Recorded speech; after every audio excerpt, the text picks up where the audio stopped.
Let's just go ahead and go live now because I'm already behind schedule. Jesus Christ. How y'all's doing? I be tired. And also, it's hot here. Let me lower this a bit. There we go. That's better. I haven't started the Instagram live stream yet. I'm going to do a simulcast again. And the reason I'm doing a simulcast again is because I want to see what the audience is like. I've not done this on a Saturday before, so just saying. Oh boy.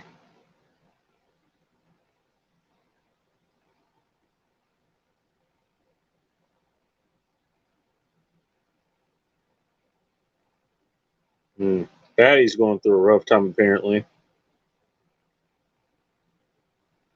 Patty can find it at KetoMexicanRecipes.com. God damn it, go live. There you go. There it is. So let me set that up here. We'll see who tunes in.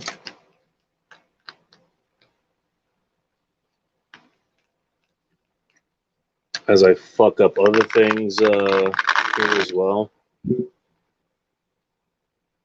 Jesus Christ. How's everybody's night going? Mine, aside from the fucking issues I'm dealing with right now, are okay. There you go. As far as last night goes, just like last night,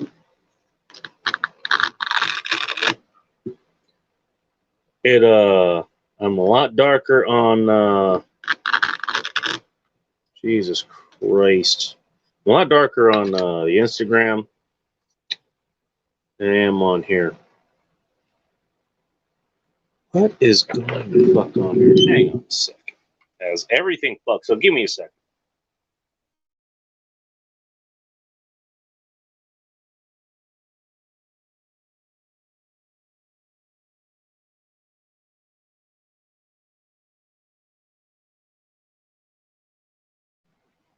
There we go. There we go. That should be better. What's up, Christian? You must be on the East Coast, or not the East Coast, the West Coast, or like Mountain Time or something like that. What do we got here? Monte Cristo, 2000.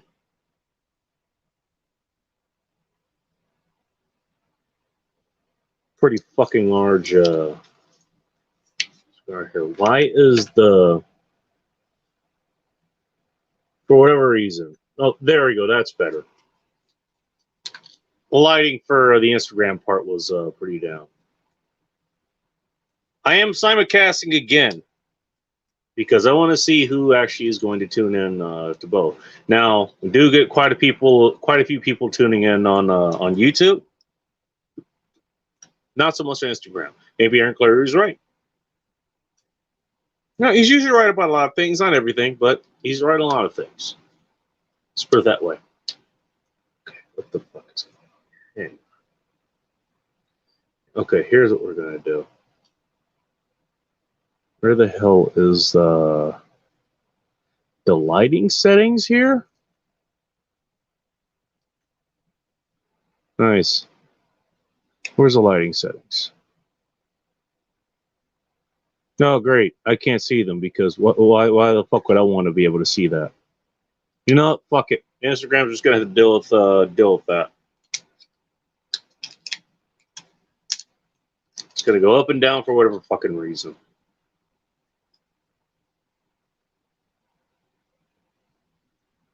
I'm just here to chill and smoke a cigar and drink some beer. And all kinds of things you will want to do on a Saturday night, which this one actually smells real fucking good.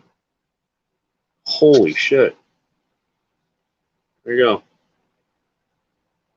Show it to the YouTube fucks first.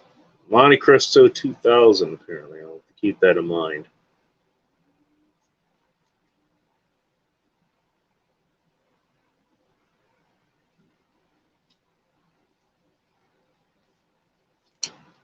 What's everybody else up to? I had a pretty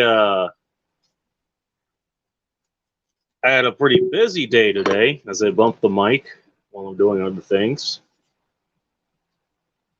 But it was a nice day nonetheless. For starters, interesting. It's kind of a false. They wrapped it twice. They had a wrap around the wrap. Wrapception, apparently.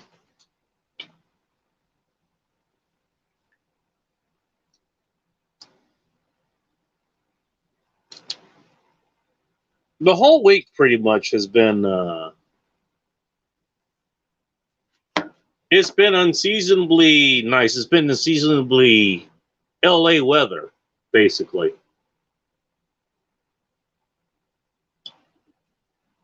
Without being as hot or humid, believe it or not, LA can get pretty humid. Not often, depending on where you are, how far inland you are, it'll get humid. Okay? Direction does mic need to point in this? Oh, well, shit. It might help if I actually turn this on.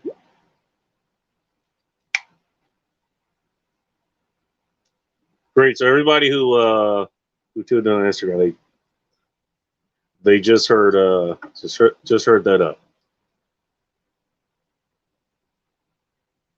Maybe I should restart the Instagram thing. Where the fuck is the mic on this? Oh, here it is. There you go. Tell you what, I'll end the stream on that. I'll just go ahead and delete that one. These things happen. These things happen. Whatever. 9 followers active now. So we got on the Instagrams. All right, restarted that. Jesus. Hey, I want to see who. I want to see who shows up. Rap for safe smoking. What is this safety you speak of? You know, some people practice, safe smoking, safe sex, and other things. I practice the dangerous kind. I want my smoking to be dangerous. I want my sex to be dangerous. I'm just saying.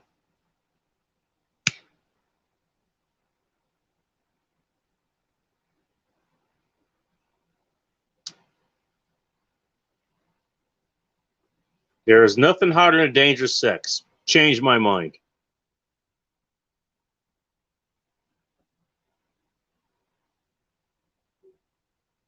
So restarted an Instagram. It'll run for an hour. Let me turn the counter on for it, actually. Less than a minute ago.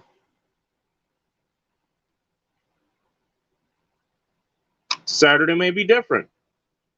Who knows? This Saturday may be different. Maybe I'll switch things up. Maybe the closing will be on a Friday night instead of Saturday. Although, seeing as we have people tuning in rather early,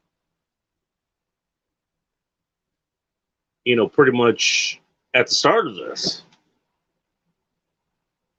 maybe simulcasting will be a thing.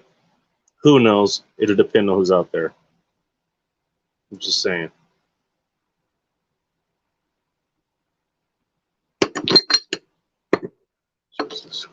Let me move this out of the way. So, thanks, Steve's talking about your dog.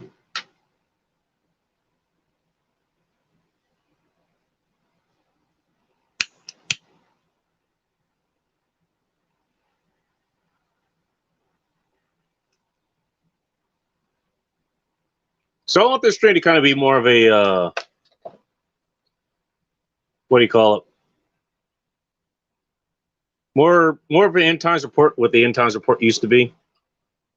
Back when I could do that, back when the group was there, kind of report what's going on the ground. Oh, and I see, speak of the devil, you'd be one of the people who could tell me about that. This guy, hate sex is the best. Fuck yourself. It doesn't even have to be hate sex. It really doesn't, but, I don't think I've ever had hate sex, come to think of it. I'm glad he's here. Could test this and see if it actually fucking works this time.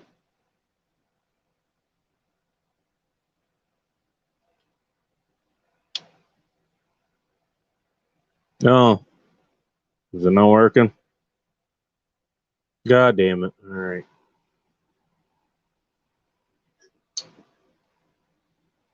Got it in the Instagram live stream. Sorry, assholes.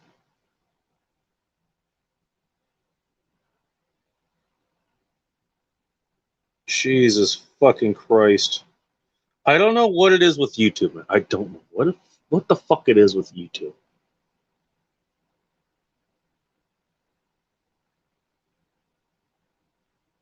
Turn the media down.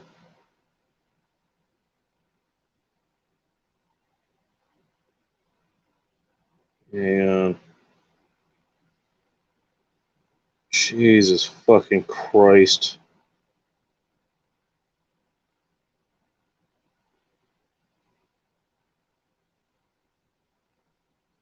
Oh, shit. Wrong button. Wrong one. My bad. Let me go back to Brave. Nah, that's just the YouTube thing. Sorry. For whatever reason, I can't fucking send out text. I can't leave comments on the device that I'm streaming on. For whatever fucking reason.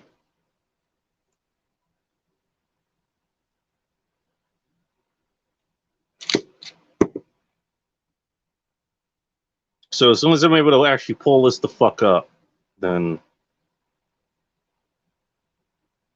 we'll get this ready. Jesus fucking Christ. There we go. Yes, we're live. Not like I have people waiting on me or anything. Fuck's sakes.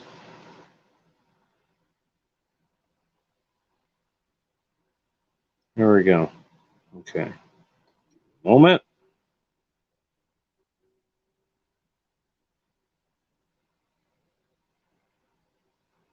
There we go. So, Bull Rush or anyone else wants to join in the chat, he can. You can tell me what's going on the ground there. Things are changing here, actually. Or at least they seem to be.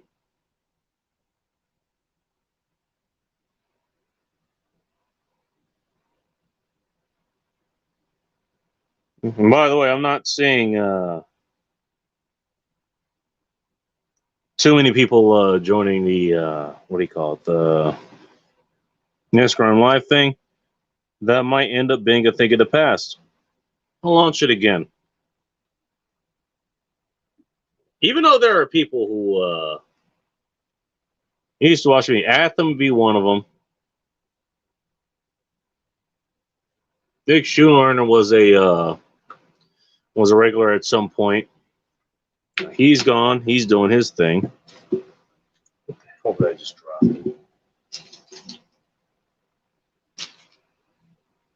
Let me put this up here. So that's fucking things.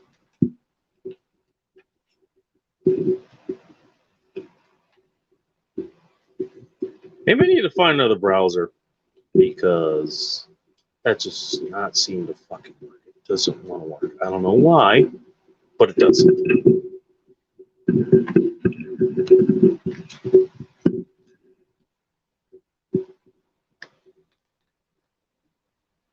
So I continue to fuck with things in the background.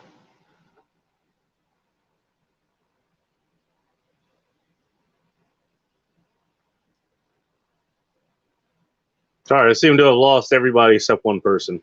Yeah, sorry, I got to deal with this shit in the background, man. It's not as easy as it looks. I'm working with the equipment that I got, you know?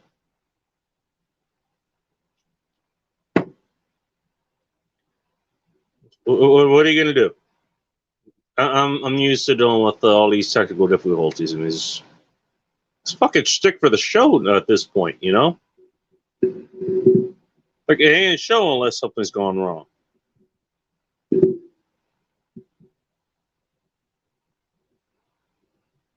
unplug something, plug it back in. I'd like to actually be able to go to the bathroom or something if I need to.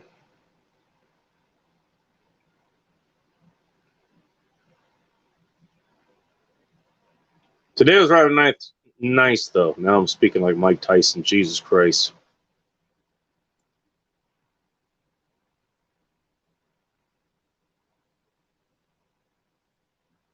So weekend today included. It was like the other weekend that I had. Or basically, I wasn't in work because I didn't have a car. I wasn't able to get one. The other one was the car that I have is in the shop. In fact, it's in the shop now, and it's now in a different shop.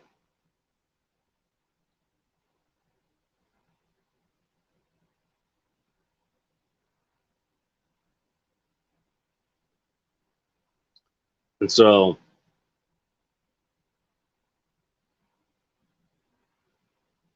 but it also happened to be really nice outside. And the last time it was real nice outside was that time where I couldn't go anywhere. So I decided to take measures. Like I had a bunch of things to do online. Most notably, like dealing with tax shit. It's around that time for this stuff. I had to take care of 2 years of that stuff. Find all the paperwork as far as that goes. And a bunch of other things are online. Some stuff I'm still not even done with.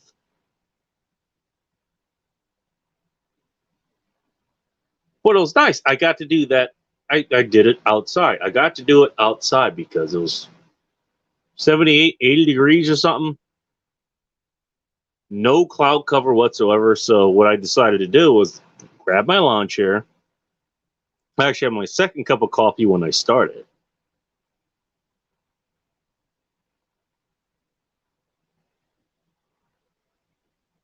Switched to water later.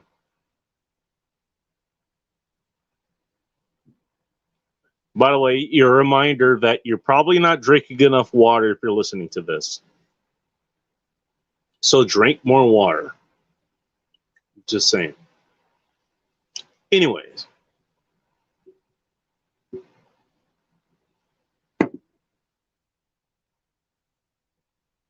Figure, the last time I pretty much just I got enough where I was actually sunburned. Yes, even with my skin color, yes, I can get sunburned.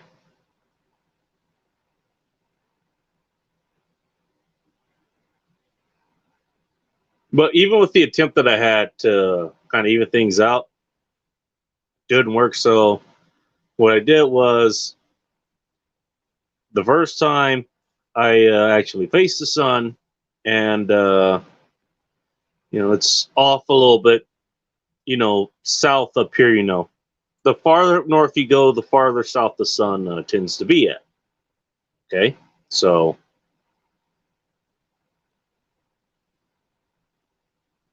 my left arm, if you can see it, it took the brunt of it. That's like 7 or 8 shades darker than it normally is.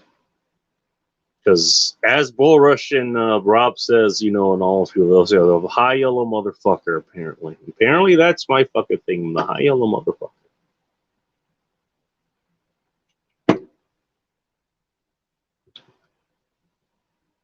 So I decided this time, even though a few weeks later, the sun's going to be a little bit more center because of how the Earth rotates and operates and all that other stuff. I'll always get some sun on my back and on my right side and all that stuff. And actually, it was easier to read doing it that way because at least I had my own shadow to kind of cover my phone. Doing it the other way, you don't have that.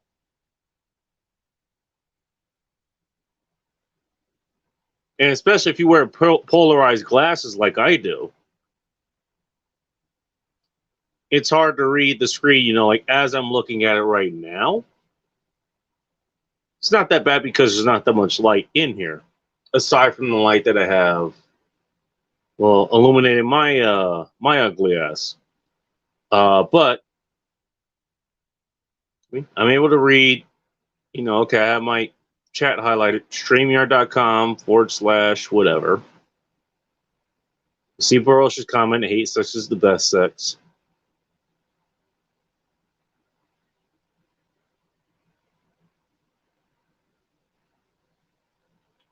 You're outside and pretty much full of radiation and all that stuff.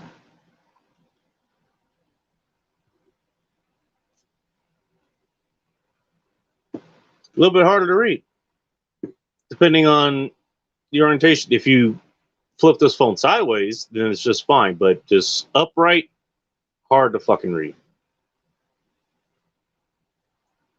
I had to read a book like that outside the last time. This time, however, it was. It's still a little bit hard to read, but at least it got a shadow going. It kind of helps. So hopefully, I got a decent amount. I got a decent amount of free vitamin D. Not the kind that the women want, but the kind that everybody really needs. Just saying.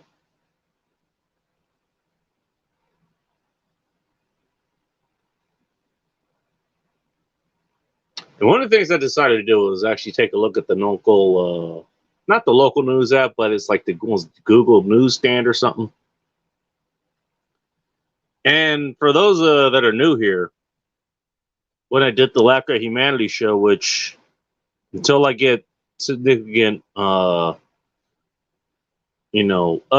to equipment and all this other stuff, and now I got to switch website hosts and all that kind of craziness.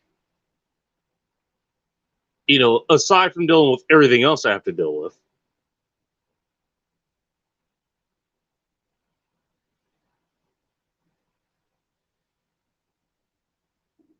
That's going to be on hiatus until I can get all that production stuff that I want done.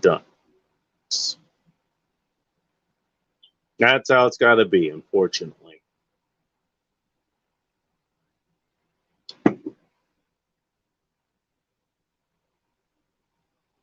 But when I did that show, I'm going to unhighlight that now.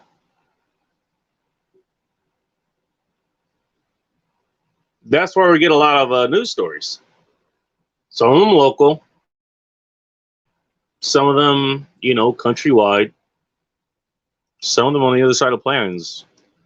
And the whole idea was take the stories that otherwise you might not have heard of, or there are ones that you find in your Twitter feed or your Instagram feed, and probably I would take a while, I guess, to say your Facebook feed.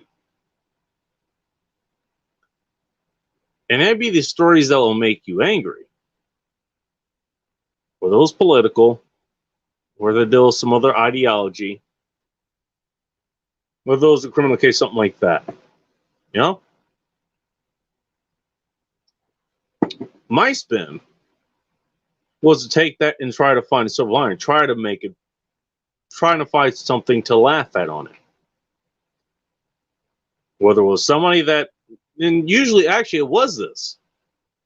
It was usually somebody that brought some sort of suffering upon themselves.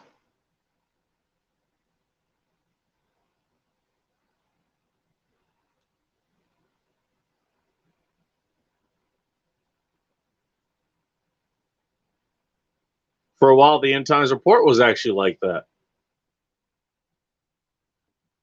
Hey, I think what was the one? It was right after the Studying a Brave election, and despite all the indicators around, it was like everybody was tired of the current government they had. They still voted for it again, anyways. Up here, they voted for Inslee. Janie Dirk is still the mayor of Seattle. And then guess what? We got Sleepy Joe as president.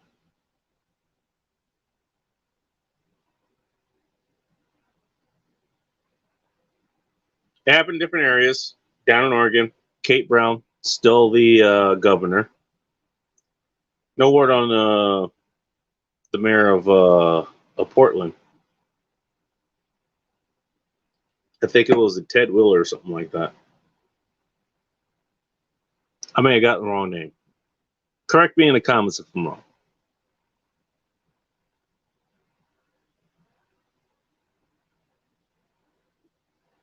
Somehow they got voted in. And then guess what? The restrictions got even worse. The restrictions that you were protesting before, that was killing your businesses, that was making your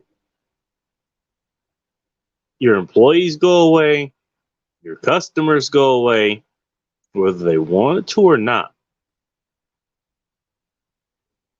And you went ahead, either you voted for it or your own constituents voted for it, and then you got even harder lockdowns. Talk about a let them burn moment. I had a lot of fun laughing at that. I really did.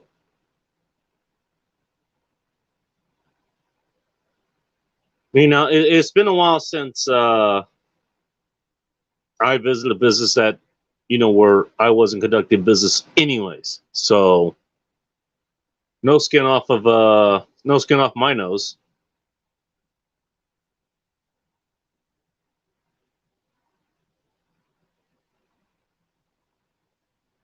I already consigned myself to, you know what? I'll probably do exactly what I'm doing right now, where I'm smoking my cigar and I'm drinking my beer, maybe some spirits later or something like that. And I'm doing it while I'm talking to you assholes on the internet.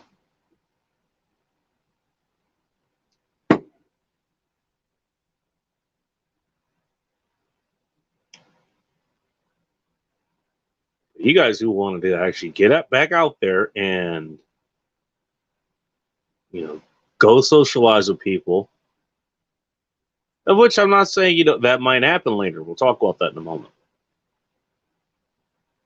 Speaking of socializing, look who showed up. What's up, Dark? I gave your page a plug on Chris Von Erich's channel. I actually sent him the link to your to Dark Like Dugan, so tell him you'd be a good guest on his program. He'd actually be a good guest on your program. He'd have the same problem probably like Ro, because they both got responsibilities and all that stuff. They're not up at a degenerate hours like we are, so definitely go check them out. His channel is called The Red Lens, and well, I can't do it right now because I'm streaming on Instagram, but I don't know. Remind me later. I'll see if I can send you the link to his channel. Just look up The Red Lens in all caps.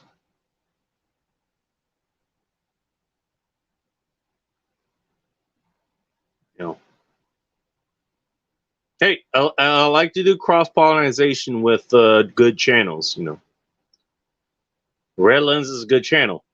Dark Light Dugan is a good channel. Jack Napier is a good channel. Mask and Geek, they were live today, which I was surprised Dark was, but I figured that I saw that CRS Firearms went live, and I figured Dark would have went there instead or something like that, given that he hadn't showed up. Or maybe I just never got the notification or something. I don't know. These things happen.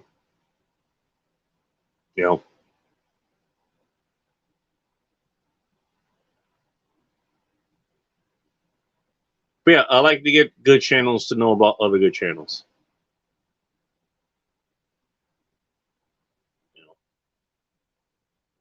Nice. Yeah, no problem, man. Good shit there. Huh. He's on a channel, but he's certainly a personality. He's been on Aaron Clary's channel quite a few times. What's going on, Ath? I'm assuming you're working in Reno or something. I'm probably wearing a pirate hat. And then once, like, either you're going to get your college degree first, or I'm going to get monetized here first. Who knows which one's going to happen? I would rather play some money on you getting your college degree first. I'm just saying. Seeing as how you're working for that a little bit more than I am.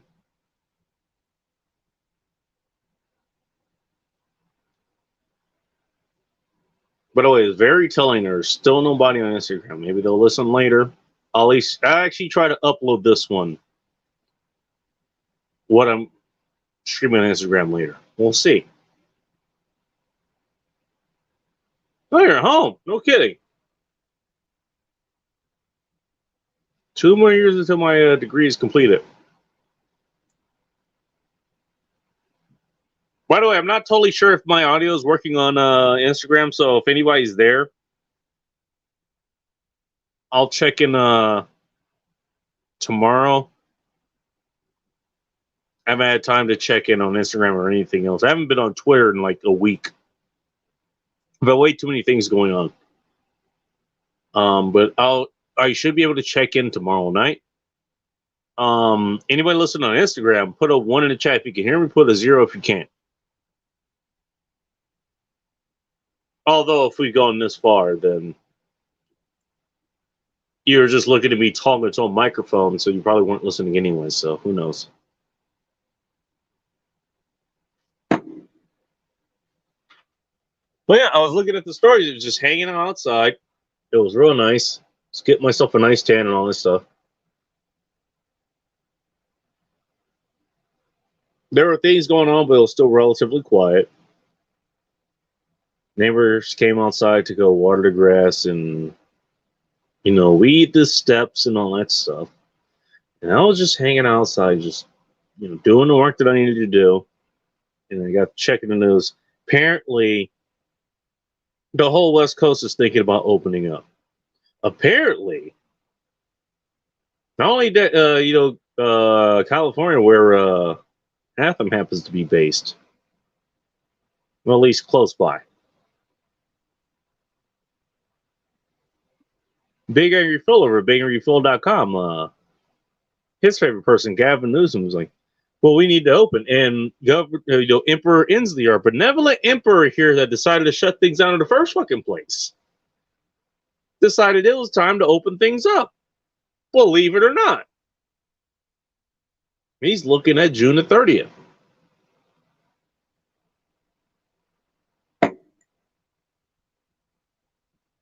And there's other things that he's done that has shocked me, really. He vetoed the whole thing. What was it? Oh, there we go. First viewer on Instagram. Second one, I'm surprised. Wait. Huh. Bull Rush is on the Instagram for some reason. Hey, you guys put a 1 in the chat on the Instagram thing. I'm streaming on both. Let me know if you can actually hear me.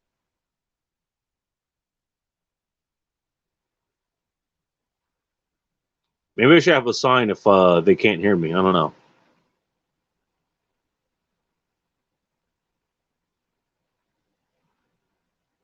Everyone check out Lazarus Razors, by the way. Like, he wants to open things up. Apparently, they want to put things towards phase 3 or something. And now that people are getting the jab and all that stuff. All right.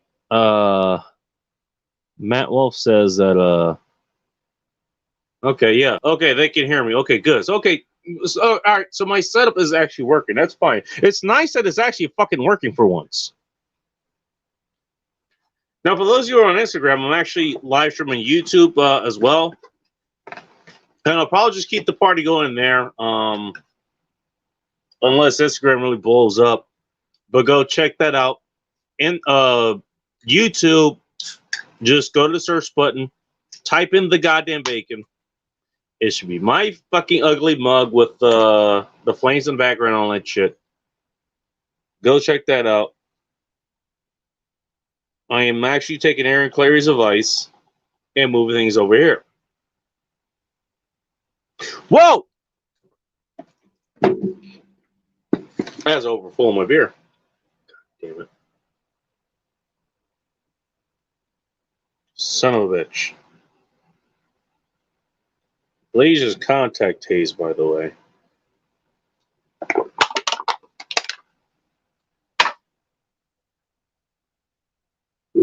Yeah, yesterday get anybody showing up on Instagram. Now I actually do have people showing up.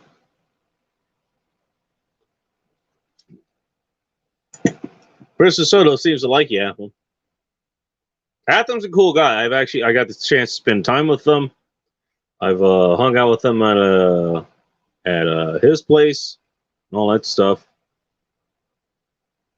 Went hiking with him and Aaron Clary. We went to a diner, all that stuff. We went to see Crater Lake. It was awesome. Real awesome. Sounds good on Instagram. Okay, thanks, Bull Rush. Appreciate it.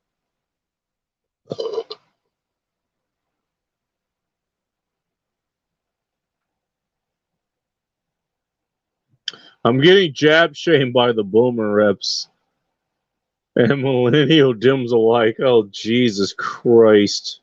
I wish I could highlight that. Actually, I think I can. Hang on. I can't highlight. I can pin it, though. Differences between different platforms. Matt Wolf 61. He's on the Instagram.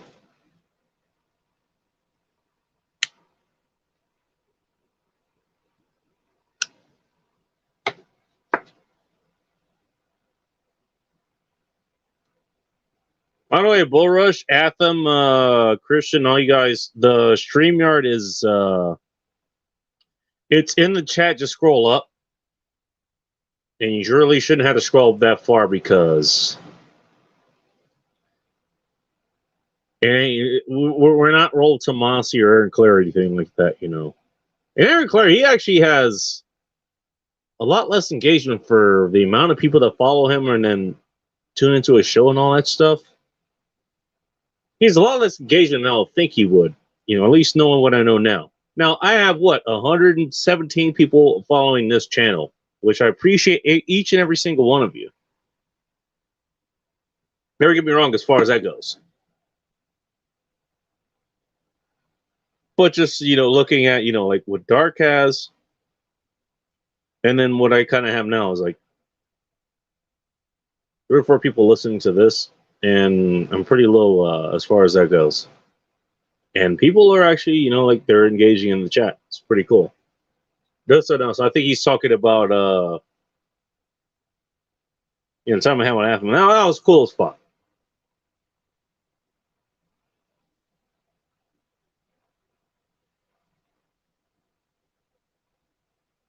Yeah, apparently they're talking about opening things up. You know, it's a real fucking reversal. It really is. You know, was it just November last year? After the stunning and brave elections, I don't know, cases are rising. Let's lock things down even more. Let's fuck the businesses over even more. That's what was talked about last year, and now it's total 180. Which, look, that's fine. I'm happy to see that.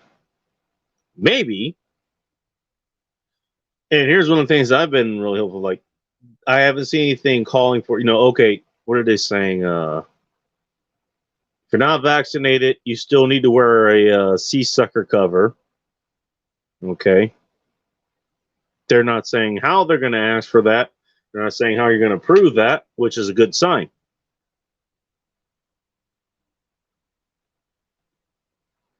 Now, whether that changes, whether they're going to start asking for documentation, I don't know. But for now, that's not happening.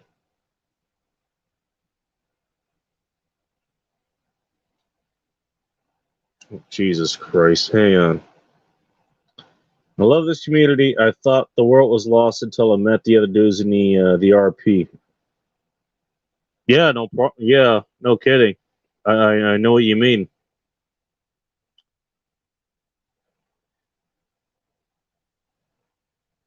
Met John Modern Life Dating and a bunch of winners up in New York City in January. You were able to actually do that in January? This January? Holy shit. That must have been really fucking underground. Got somebody joining in here. Oh, it's Bush. Hang on. Now the problem I have with Instagram right now is you're not gonna be able to hear him if you're on Instagram. You're just gonna be able to hear him if you're on YouTube. So I'm gonna end the stream on Instagram. Matt, sorry if you're only able to tune in there. I think you should be able to find me on YouTube because that's how you found me before. But the Instagram thing is fun. I'm not going to totally give it up or anything, but there's a reason I'm doing the simulcast. I want to see what the market's like. So, in this. Got a guess here. So everybody, if you're matter of fact. Sorry, Bull, give me a moment. I'll look you up now there. Hang on. I'll see if I can do the legwork for you. Actually, I should be able to. It should be in the save thing. There you go.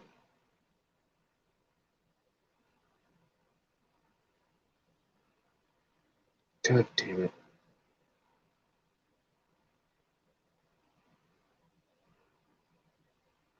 There you go. You have, oh, Jesus Christ.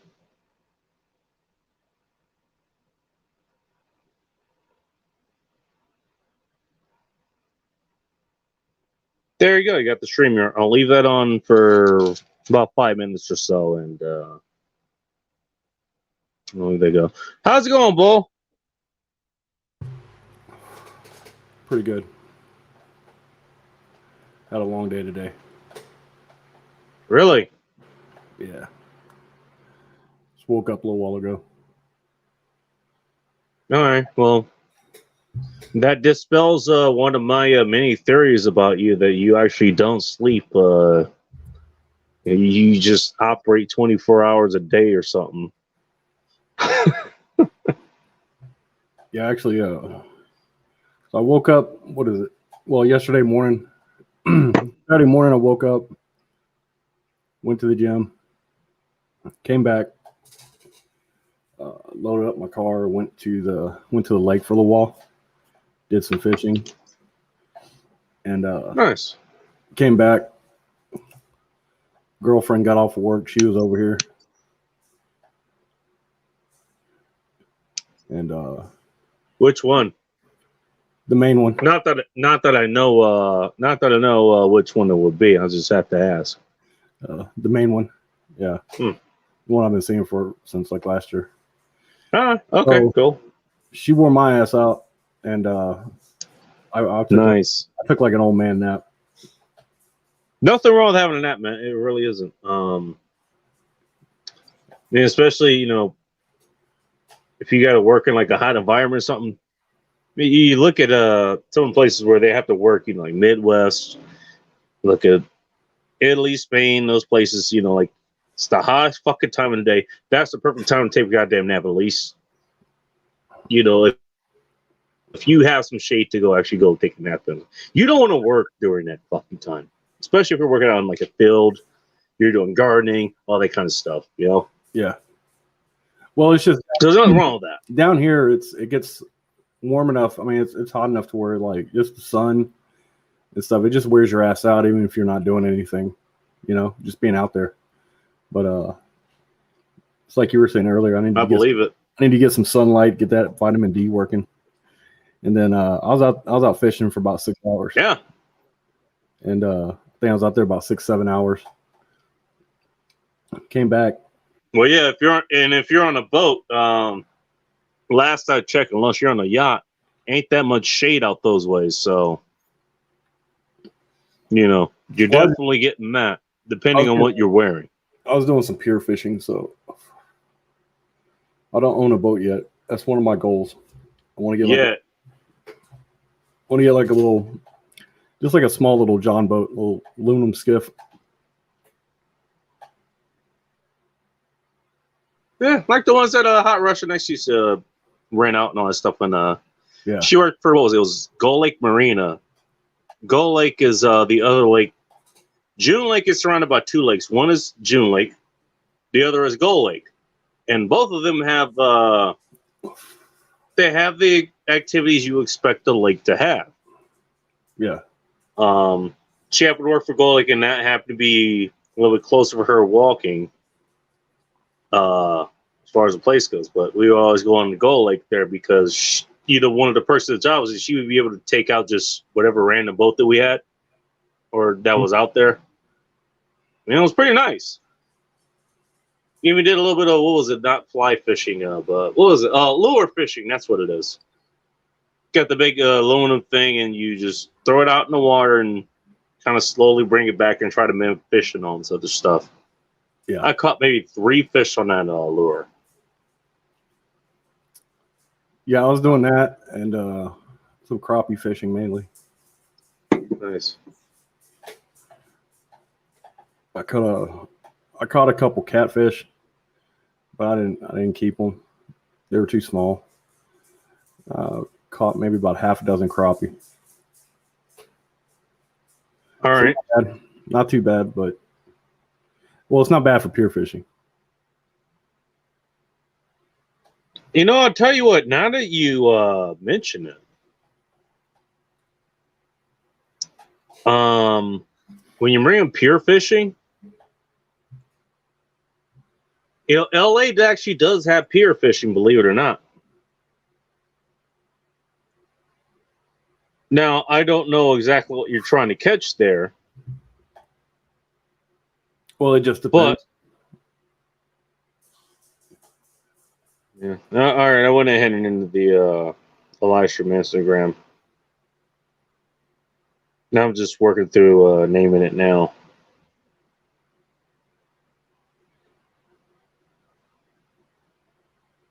Give me a second. Man, Christian, you know what? The other night I had a dream that I broke my fucking leg, and I woke up and my 90-pound fucking pit bull was laying on my leg, and it was like my leg was like felt like it was dead asleep. Fucking fat ass dog. No shit.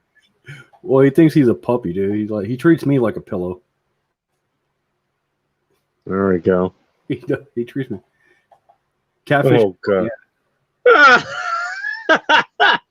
Unless it's on. Oh, ask me how I know. I can't wait to write that fucking article. I've been doing a lot of fucking research as far as POF and Tinder and all this other shit, and dealing with Snapchat and Kick and all this other stuff. You know, I got a lot. Right there. I got a lot coming as far as that goes. Yeah, I tried here a while back. I made an account for FetLife in my area, and yeah, that was pretty bad. It's a pretty bad idea. In your area? Really? Yeah. Oh yeah. Yeah, unfortunately though, all the quote unquote subs and stuff like that, they're a bunch of fucking land whales. It was kind of like what Rob was saying as far as like, I'm pretty sure you see this out there as well, but like the what was it, the they're polyamorous, or they're looking for, yeah, I was just about basically a third wheel or something like that. Yeah, that's what I was about to say too. The amount of poly relationships and stuff, like the girls are on there, and it's not really poly. It's just like it's either that or they're looking for like a yeah, like you said, like a third wheel. I'm just like, that's not my thing, dude. Or they're looking for some dick that isn't their husband's. Ask me how I know. Yeah, that's what I'm talking about. My God, I swear to God, I mean, I don't know. Well, I don't know what you were doing. Let's just say even 10 years ago. The reason I'm doing this is that 10 years ago I was kind of in that market. You know, God, how 33, 34, something like that. And even at that time, it was bad. You had a lot of heavier set chicks especially if you're talking about in the LA area. But I did not see as much of this shit that I am seeing right now. I really have not. Yeah, I don't really have any sort of anything to relate it against, except for like whenever I was living in San Diego, and but San Diego had a much more sophisticated BDSM scene than what apparently is out here. Well, San Diego, that's a totally different boat in like pretty much every aspect. Yeah, Like, sure, it's in California, sure, it's expensive, but it's the more laid back version. If you're gonna find decent people there, you'll find decent people in LA, and you'll actually find decent people in the Bay Area. Believe it or not. Hey, we might know some rooftop Mexican that lives out there. But San Diego, you'll find the people that are more laid back there. It's like it's the Hawaii of California. That's how I see it. We only have to visit there a couple of times, but you know, I wouldn't mind visiting again for like a weekend or something. Sure, it's probably going to be hard fishing, but you know, what area isn't these days? I think he's up there in San Francisco, right? Oh, the worst part, he's in the Tenderloin district of San Francisco, which is where I think the capital, not the capital, but the city hall of San Francisco. Yeah. He's in literally the worst part of San Francisco. Yeah. I don't know how he ended up there, but he ended up there. That's what he's done. Look at the tag Polly. Christian, are we looking at that on Instagram? Are you able to look at tags on Tinder or Plenty of Whales or Bumble or whatever? Well, we had like here we have a site called Nextdoor, and like they have various groups and stuff in there. And one of the groups I was looking at was it was like a poly group, and they had about a couple hundred almost. Holy shit. Members. Yeah. And that's just in my general area. And you're in what, the fourth most populated city in the States, I think, if I remember correctly, or at least close to it. I'm about 30 or 45 minutes north of Houston. So where I live is kind of like an affluent area. It's like upper middle class kind of area. Middle class, upper middle class. Nice. All right, Matt W. here. Yeah, exactly. It's more chilling upscale. And then once you start getting to like the La Jolla areas and areas a little bit north of that, it's north of San Diego, so you don't have to deal with the stuff that's coming in through Mexico and all that stuff. It is a little bit more upscale, like you said. All right, Christian, he answered that question, so I'm going to take a look on Instagram real quick since I'm still on there. Let's see. I want to grab something to drink. I say that's a good idea. Why is "Come on My Tits" one of the fucking things in my search thing? I don't know. Let me see. Hashtag Polly.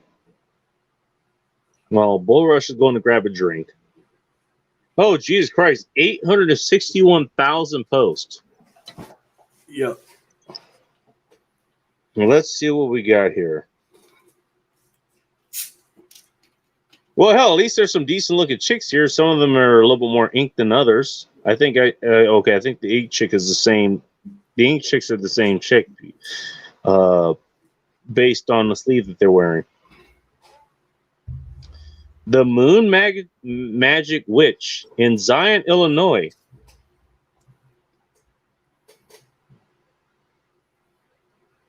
I don't know. First things I pulled up here. What are you drinking tonight? Sparkling ice fruit punch. Jeez, and I get shit for using Bud Light seltzers for my margaritas. Okay.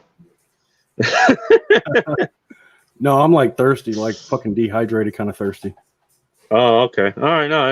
No, it's From fucking earlier. yeah, that'll do it. And this stuff it doesn't have any sugar in it. It's like zero sugar, zero carb. That's good. That is good. Yeah, that's one thing I fucking learned. You know, like especially if you're fucking during the summer and it's like you're doing it more than 3 or 4 fucking times in the goddamn session. Like you might want to have some water on hand. I'm just saying. Yeah, well, whenever I set up my play sessions and stuff with my girl, she I always have like 3 or 4 bottles of water on the arm or on the what the fuck do you call that thing? Big set of Chester drawers and stuff like that in my room. Yep. Same here. That's exactly what I had. 4 bottles of water, and I still have that same standard. I still have 4 bottles of water.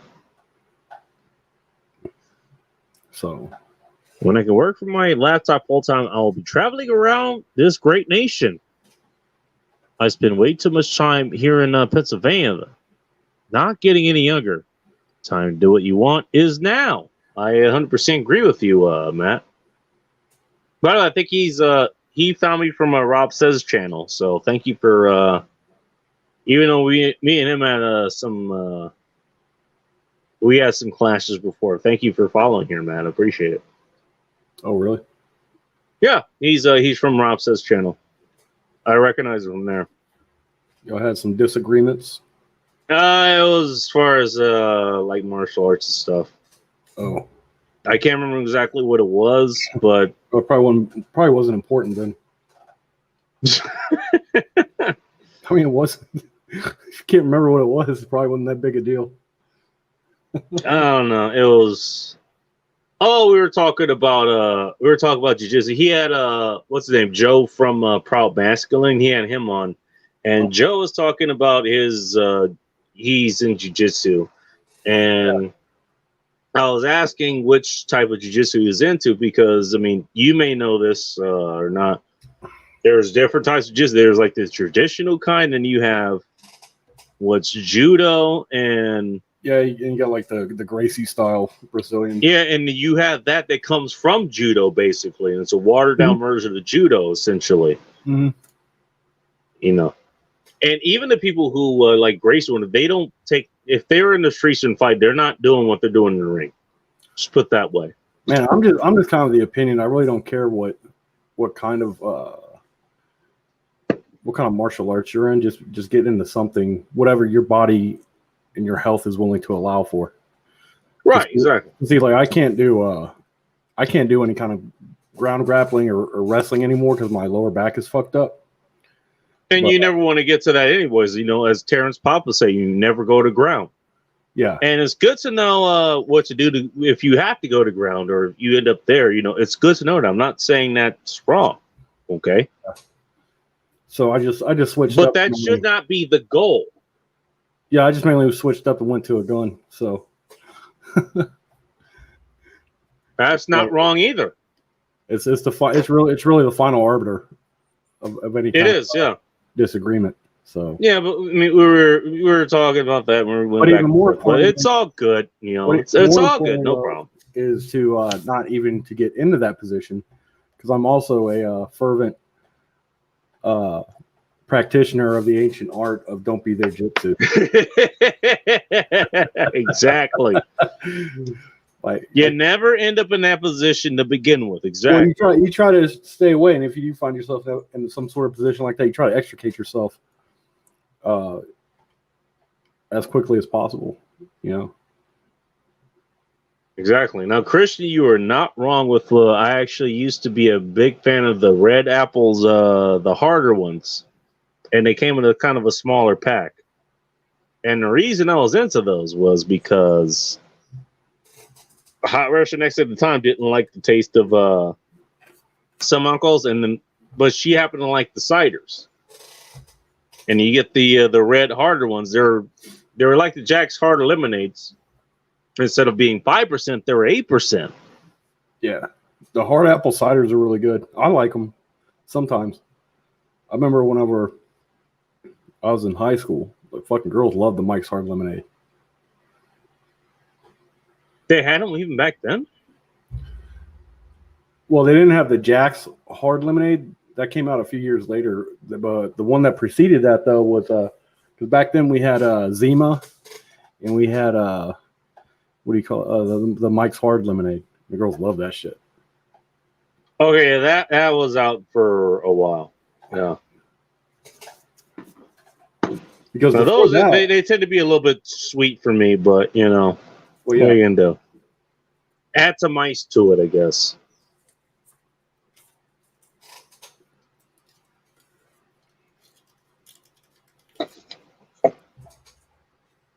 To the rest of these here, he's giving us the white power symbol here. Oh where's my pearls? Get my pearls. Watch them. Right. Hey, he's right. Here you go. Something at least halfway up your alley. I had some Tito's and Red Bull a few hours ago. Oh, God. Fucking Tito's, dude. Scraping the bottom of the barrel with that stuff. Oh, my. Not that you would know anything about that or anything. I'm just asking for a friend. Girls love Tito's, dude. Fucking. I got no problem with Tito's. Tito's is pretty good. I mean, now I don't buy vodka anymore.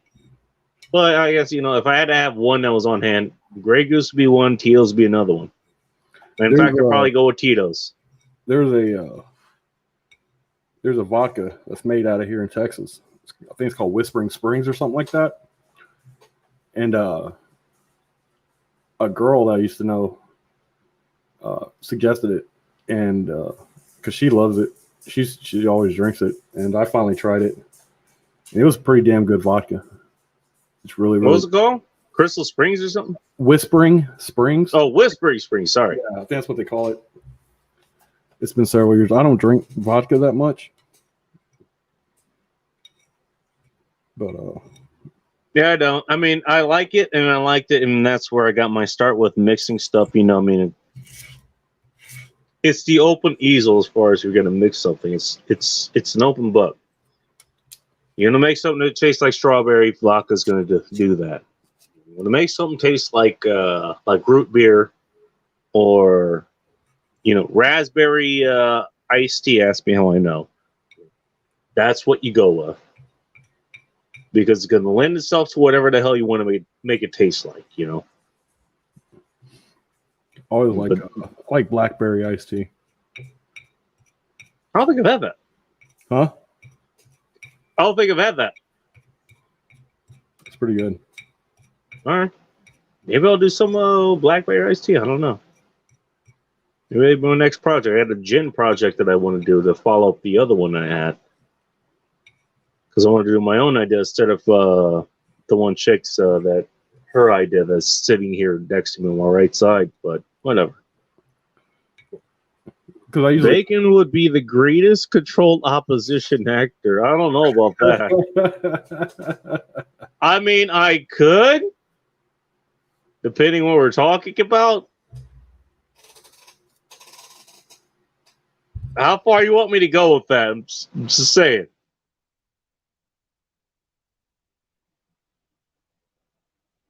Christ, what else we got here? Oh, and it fucking went haywire. Okay, yeah, he confirmed it. We're debating BJJ. It's all good. Yeah, no problem, man. Look. Yeah. Oh, you know what? My brother actually he had his after school activities when he was in, what was it, the charter school where he was going to high school at? It was one of these classes, and I can't remember what the guy's name was, but he was the dead ringer for Quagmire from Family Guy. Oh shit! He looked exactly like that guy, the big fucking chin and everything, man. I swear to God. Yeah, that Chad chin going. Like not even the Chad, like literally like Quagmire. Oh, so he had the Quagmire chin, but he didn't have he had the Quagmire chin. He just didn't have the jawline to go with it. No, yet I don't know if he had the jawline. I don't remember. Anyways, you know, the guy was fairly well built, and I decided to go ahead and attend the class there because I wanted to humor it and all that stuff. And then I invited them actually to come to my class. And to my surprise, most of the time when I invite somebody to come, like if I disagree with them, or they're a different martial arts or something like that, like, hey, you want to talk shit, come to my class. And normally they don't show up. This guy actually fucking did. And what ended up happening, like him, myself, ended up having like pretty much a lengthy conversation about things, and it actually ended up pretty amicably. Man, I got to hand it to the guy. He was actually at least willing to listen. Most instructors that just want to teach a class and all this stuff just to make a quick buck or whatever, they don't do that. This guy did. I got to hand it to him. Now he never showed back up, but at least he showed up that time. And he got to see what we were doing. Yeah. I got to hand it to him, man. At least he did it.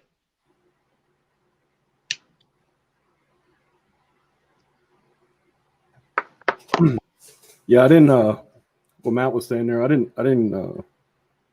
never learned like Brazilian Jiu-Jitsu. We just most of the martial arts I did, I grew up doing. I grew up boxing because my grandfather taught me how to box because he was a boxer back in the Navy, and my dad was Golden Gloves. Nice. And both of them, they taught me how to box. And in high school, I did collegiate wrestling for a couple years, and then when I was in the Marine Corps, I was a green belt. I think it's a green belt instructor for McMAP, McMAP is an acronym for Marine Corps Martial Arts Program. Which apparently that's also under fire these days, depending on which channels you follow on YouTube. Just so you know, I was actually going to see if I could find one of those and just send it to you. Someone's like, okay. Not only that, but Krav Maga as well. Okay, the martial arts that people who actually might have to use in the fucking field, you're saying that's ineffective. Okay. Now, I don't know, Nick, we've talked about it before here on this very program. Well, I think McMAP was a very useful program in of itself because they took a lot from everything. So they took the striking from boxing. Definitely good to have. Stand-up sweeps and stuff like that, where you don't go to a lot of that stuff they didn't teach you. You don't go to the ground that often. It's like you stay on your feet all the time. So you're doing leg sweeps. Funny how that's a recurring theme with people who actually might have to use the shit in the field. I'm just saying. Yeah, it's like leg sweeps, your various chokes, your blood chokes and stuff, like your rear naked and stuff like that. Your arm bars, wrist bars, shoulder bars. I've actually had to use those a few times. Those are probably the most, out of all the moves that I learned, those were probably the most useful. Were the chokes and the arm bars and shit like that, and the shoulder bars. I can believe it, and the reason I can believe it, do you want to tell the people what position you had, at least for a time, or when you got out? I know what it is, but do you want to tell them about what? What job did you have in the Marines? Oh, I was military police. Yeah. I was 5811. Now, I don't know if you know. Well, you would know this, Boris, because you lived it. But if you have to deal with other Marines who may or may not have had to go through that same program, kind of important if you kind of have to detain or arrest them to know that kind of shit. Without, without maiming them, without breaking an arm, breaking a leg, making them otherwise unable to be deployable or be active and all that stuff. You kind of have to know that shit. Just a wild fucking guess. You could tell me if I'm wrong. Yeah, we had to. But if you have to detain somebody, you probably don't want to have to actually incapacitate them. And depending on where you're actually picking them up from, where the military police needs to be deployed, they may be under the influence of something. Like what I'm under the influence of.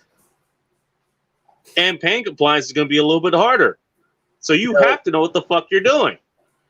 Yeah, that's why that's why I didn't understand why civilian law enforcement, a lot of these agencies are doing away with the choke and stuff like that, because I don't know any other more humane way to get somebody to comply. Because the blood choke, the rear naked choke, and all its variances and stuff, they work no matter what. They work no matter what. It don't matter if they're deliriously high or if they're drunk or whatever. You cut off blood flow to the brain. It doesn't matter what they're on. Yeah, because that's an automatic stop of when you cut off their blood supply to that brain, man. You're cutting off the oxygen and stuff too, and that's your brain needs more oxygen than any other organ to survive. Exactly. Yeah. Working. So I don't know any other more humane way to go about it. The only other options are pain compliance, blunt force trauma, with an asp, or you just fucking shoot them. So I don't know. Exactly. Let me get to Matt's comment here. Lutri Live, aka Catch Wrestling, more focused on stand up and didn't develop the ground game to the degree above. Okay, that's something I don't know about. I know that that's interesting. I didn't know that either. Brazilians, I like learning about stuff like this, so that's fine. Yeah, put that shit in the comments. That's fine. I mean, I didn't know. I mean, I know that look, you look at UFC and stuff, and they're striking and doing Muay Thai, knee strikes and all this stuff. I mean, I know that's in there. But we'll see. Like okay, at least they're teaching that. Okay. Well, maybe that's some nuance that needs to be addressed. Okay, fine. There's more to it than what we know. And whenever we learn McMap, there's a lot of moves and stuff that you can't do to people. Like if you're competing professionally, because those moves were designed to capacitate whoever you're fighting as quickly as possible. All right, and to get to the next comment, just to answer that, you don't want to hurt people though whenever you're in competition. Right. What he's saying, traditional jiu-jitsu, I don't know where the hell you learned this. Focused on cause and stuff. Yes, that was a part of it. Because you have to learn some of the move sets and all that stuff. But, it was actually a very small part of it from what I remember. Not sure if they live roll like the others. Yukimis, also known as break falls, that's literally a part of jiu-jitsu. You learn how to fucking land. It's not you're not learning how to fall, you're learning how to land. Yeah, we learned that too, like the fall breaks and stuff. Yeah. Exactly. That was important. Okay, and just so Matt, since you're listening, and Bull Rush already knows this because it's incorporated into a McMap as far as I could tell. Yeah, it's but traditional Japanese jiu-jitsu. Always tuck that chin, baby. Tuck that chin. Yes, exactly. You do not want to hit the back of your head on the ground. Yeah. Ask me how I know. No, jiu-jitsu. Now it's the way it's played out in the way it's pronounced in Japanese was the way of harmony. But it also translates into the complete art. That was the art of the samurai. Now, there's other arts that went into it. Kenjutsu, that's the art of using a sword. Bojutsu, you're using a stick. And then there's other fucking ones that I can't fucking remember at the time, right now at least. But Ju, that's the number for 10. 10 is the Japanese way of approximately saying complete art or complete. So Jiu-Jitsu literally means complete art. It means you learn everything. You learn how to fucking fight in any goddamn way possible. Now, at least back then, that didn't include firearms. That would include like cold firearm combat, like Joe Doley of TacticalWisdom.com will talk about, and probably you as well. But everything else, you learn everything. You learn how to fucking fight, whether it's with hands, whether it's with chokeouts, whether it's with throws, whether it's eye gouges, whether shoot somebody with a fucking bow and arrow from 100 yards away, or wherever the fuck is going on. And so that's the difference between that and just regular Brazilian Jiu-Jitsu or Judo or whatever. Judo is the Olympic martial art. They did that because, hey, I don't know if you knew this. If you gouge somebody's eye out on TV, that might get the right amount of ratings for one reason, but it might make other people tune out for other ones. I'm just saying. See, that's the difference. So, like with McMap, they put an emphasis on shit like that, like eye gouges, fish hooks. Exactly. Because the reason is it's survival. Yeah. You have to use this shit in combat. Like whenever if you ever do a leg sweep on like a leg sweep on an opponent, you try to drive your heel into their Achilles tendon. Yep. That was God, what was it? It was takedown number 7, I think, for us. We just did things by numbers. We didn't do like any fancy shit. I'm sure it's not the only martial art that teaches stuff like that either, because McMap draws from other disciplines and stuff. So I'm sure that. Well, so did mine. I mean, it is a mixed martial arts, but it was designed for combat. So you draw from other things. You draw from karate, draw from jiu-jitsu, kempo, kung fu, silat, arnis, eskrima, that kind of stuff. The shit that actually fucking worked back then. And then it's people who don't know what the fuck they're doing now, and then now like oh, Aikido doesn't work, and now we're talking like with Krav Maga. I think it was the latest one. The fucking Chava blog was like, oh, it's Krav Maga uses Aikido, and Krav Maga literally was designed by people who live in the chosen land and have to fucking use this shit in the field. Like, wait, we're taking shots at Krav Maga now, really? And now McMap is being taken shots at. Like, you gotta be shitting me. Like, is the news cycle that fucking slow these days? You're taking shots at martial arts that people who literally have to use it in the fucking military. You literally have to use it in a real fucking role. You're telling me that's ineffective. Compared to what? The altar of MMA, the altar of Brazilian Jiu-Jitsu, the altar of UFC. Are you fucking shitting me? I think that's just an example of like a lot of spurs that are just like, it's one of those kind of things that's whatever I'm learning is the best one at the time, you know? Well, that's the thing. It's even challenge I'm finding now is like they're the ones that's supposed to be sort of exploring that kind of stuff, and yeah, they kind of do that. They did it with Wing Chun too, by the way. Which I don't know if you knew this. That was one of Bruce Lee's founding styles. That's one of the ones he learned before he learned his own style, which actually is a pretty decent style in its own way. Again, like I said before, if you find a decent teacher that actually knows the fucking system, then you will actually learn how to fucking use it. You will run into the degree mills and all that stuff. Yeah. Cheetos is cheap for Matt, so maybe he's out in your area. What else we got here? I had to get Muay Thai more. By the way, I haven't had anybody talk bad about Muay Thai, but you know, Muay Thai is a pretty decent style. It's like boxing or any other thing. Like, no, you're making contact no matter what you're doing. It doesn't matter where you go. Do it for sure. My side does takes off the end of the year. Good for you. Hey, I hope your business goes well, Matt. Well, if you notice, like the other thing too is like a lot of your MMA professional fighters, a lot of them don't they're not a student of just one type of martial art. They're a practitioner of 2 or 3, you know, like some Brazilian Jiu-Jitsu, some have judo, some have kickboxing, Muay Thai kind of stuff. So even they don't draw off of just one single martial art alone. Well, you know, all of those, you know, kickboxing, all that, by the definition, it can't, because, you know, you are drawing from different systems. You're right. A lot of drinks and food I got from girls. I'm not sure where that what we were talking about, but it's kind of like relying on one gun to handle all your issues with. You know, there's no one there's no one gun that fits every situation or scenario. Oh, I thought that was the AR-15. I'm just saying.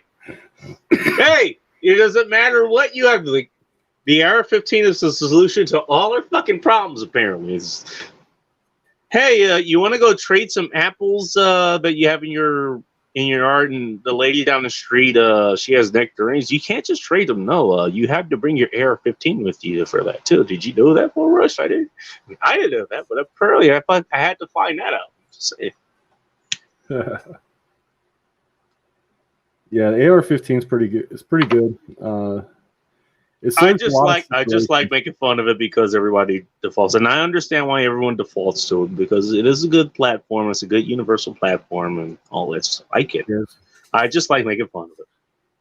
It is just for that reason, and it's gotten better over the years too.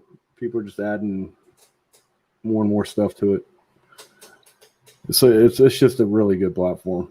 It's hands down, man. Good platform. Can't complain about it. I do not dispute that. It's just I love it. I'm not I just Google it. Like if you told me there's better stuff out there, I mean I'll agree with you. I like the AK platform too. AK has its merits as well compared to the AR. I see the AK, and look, I'm not an expert in either, to be honest with you. I would see the AR, just the reason that the U.S. Military uses that particular cartridge that goes in there, whether it's the M16, M4, the civilian version of the AR-15, all that stuff. Slide cartridge, basically, it does everything fairly well. It doesn't specialize in anything, but that's fine if you're just the Army grunt, or whatever. Well, that's the thing. Like the AR-15, it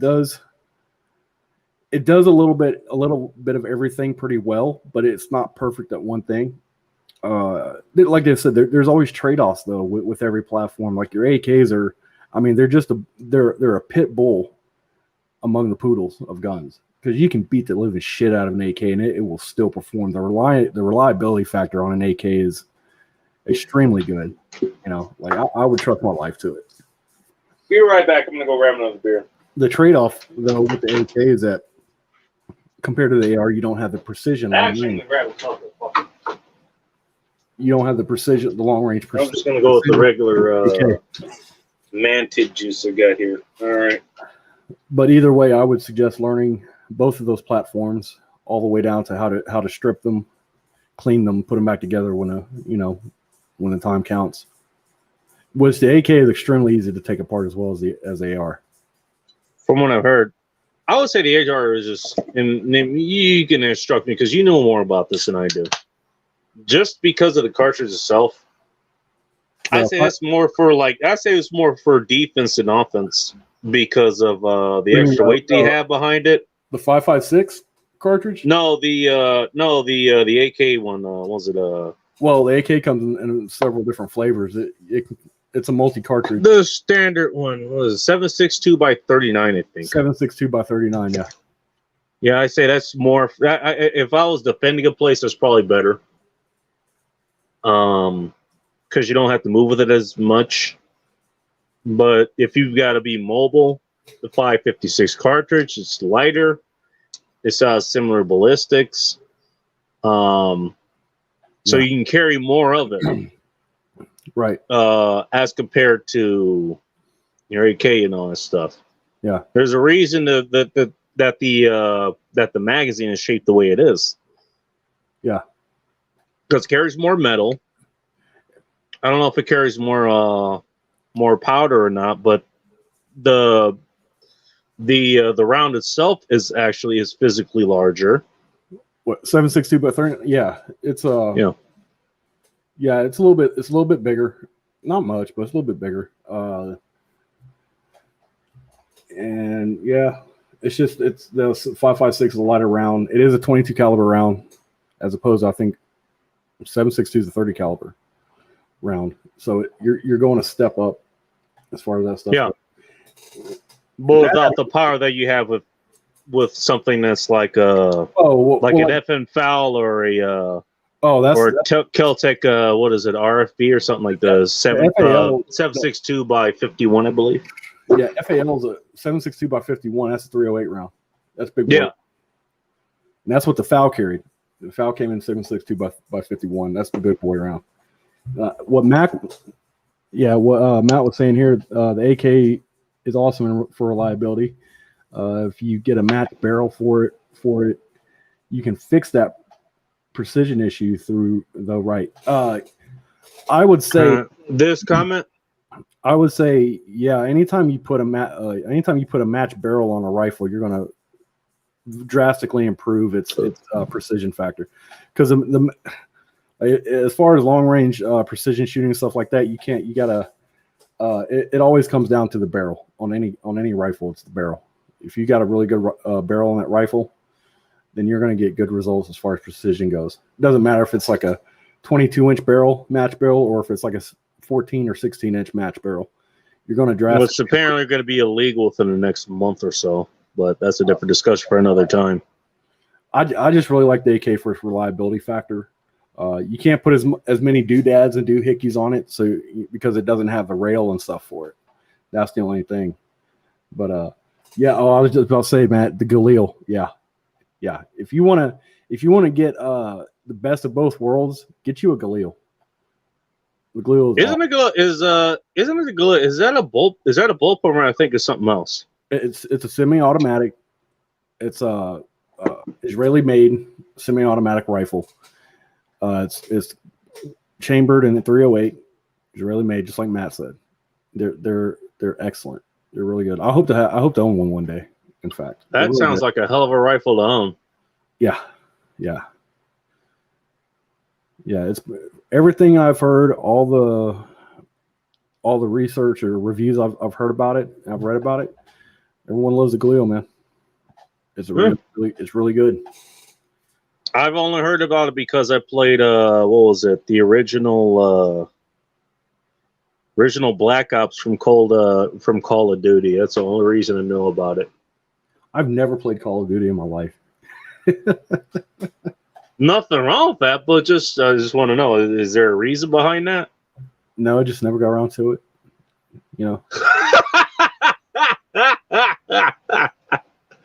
There we go. Tape a flashlight to that's true. That's true, Matt. It's just as great as a fan. Now I gotta correct Matt on one point here.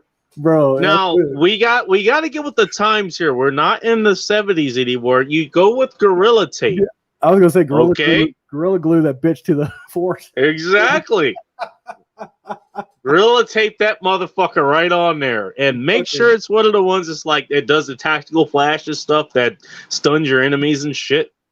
You gotta have that. Just duct tape a Maglite to it. With the one that takes the 8 D cell batteries to light. Oh, the cop beaters one. There we go. Give them the big ass mag lights. Yeah, duct tape one of them big fucking things. Make sure your rifle is like 10 pounds overweight, like right at the fucking front. Well, if there's any kickback, there's not going to be any kickback whatsoever. But also, it's going to be hard to fucking aim the damn thing. I'm just saying.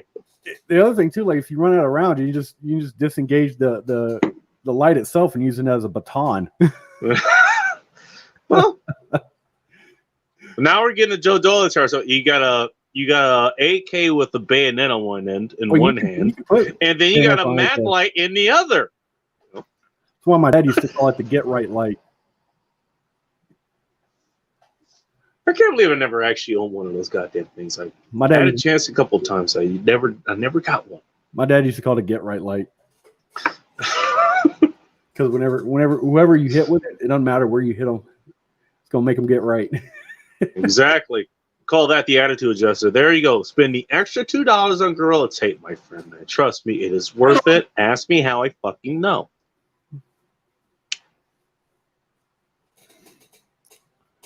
And if you're that low on money, Matt, you can also make what do you call it? Ballistic armor out of telephone books. There you go. I think they got a couple of things on the internet of it. I don't know how well it's gonna act against. It's not gonna. It's not going to do well against all calibers, but I think like I think it did okay with just regular handgun hammer, if I remember. Like 9mm 45, I think.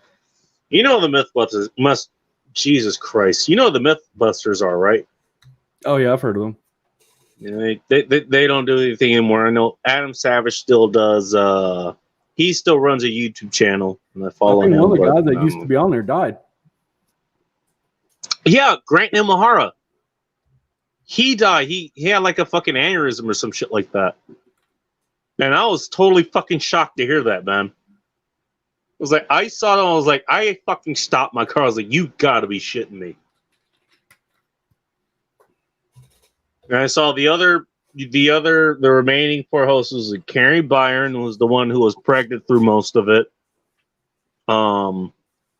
Sal, the Italian guy, he had something to say about it. It's like, you gotta be shitting me. This guy just fucking died out of nowhere. And I still remember it was on I think I made a post. It was on the YouTube, not the YouTube channel, but the Twitter that I had, which has since been banned because that's just what I specialize in, apparently. It's like, fuck, death comes for us all. We never know what's gonna come. He wasn't even he was in his 40s. Yeah, well, that's the thing about aneurysms. You never know. You can't, because those things, aneurysms are kind of weird. It just comes out of nowhere. You don't know. You can get them just about anywhere, and very rarely do you have. Be right back. I'm going to take a piss. Go ahead. Very rarely do you have overt symptoms from them, and in order to find them, you have to be looking specifically for them. So they're kind of a pain in the ass.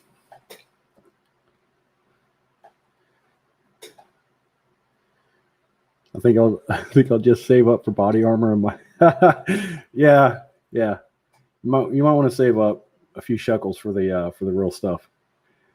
Yeah. The old telephone book armor is not ideal for most situations. And yeah, my dad called it a get right light. He started he told us that whenever he got out of the military, he was doing overnight security and stuff for junkyards, and that's what he called his get right light. Yeah, and funny enough, I told you know about what was it, Dark's channel, Dark Light Dugan? I think I brought that up at least a few times. Yeah, he still hadn't gotten up yet. We'll kick him in the balls. Well, he was on Matt Hoover's channel earlier. I found that out. He usually does a show on Saturday nights. Apparently, he decided to eschew that and go on his channel, which is fine. It's what he does.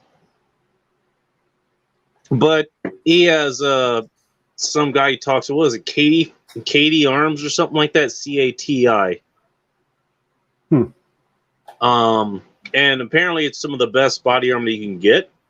It's like it's really form fitting as far as it goes. I don't know. I've never worn body armor. So I know nothing about that, but just going to place it and what the hell it stopped. It's at least level 3 or something, which would stop a regular 5.56 round from an AR-15. Level 3 is stop 5.56 rounds. Oh, is it? Okay. Look, I don't know. I'm just going off of kind of what I heard. But apparently it's some of the best stuff that's out there. They've stress tested and all this stuff. They shot it with all kinds of different things. I like Spartan body armor. Spartan's really good. Spartan, I don't know. 800 is probably the highest I've seen. That's the highest I've ever seen body armor go for. Well, you gotta like what size 7.62? Are you talking about 7.62 39, 7.62 51, 7.62 by what 62? I think, which is 30-06 round. Yeah, you start getting to the real large rounds, and then from what I hear, look, I'm no expert on this. I don't have that much experience as far as that, but a year or so ago, I would have said 800 is really high. but given the circumstances right now, I think that's probably about the norm. Is that 800 just for the plates, or is that 800 for the plates and carrier? Right. Man, but even then, like, I'm looking at some of the ports as like just some regular, like you say, like just some. Well, there is no regular ammunition prices anymore. I don't think there's going to be ever again. But just some regular, like just there price, might like be. some decent 5.56 that can move really quickly. Apparently, what it is speed will defeat armor, not weight. Yeah. So it could stop a 7.62, but a 5.56 or was like a 2.04, I think it was, or 2.40. That's moving at 4,000 feet per second. That's going to zip right through it. Okay. Yeah, Matt said it was 7.62 by 39, not 7.62 by 30. Yeah, AK around. Okay.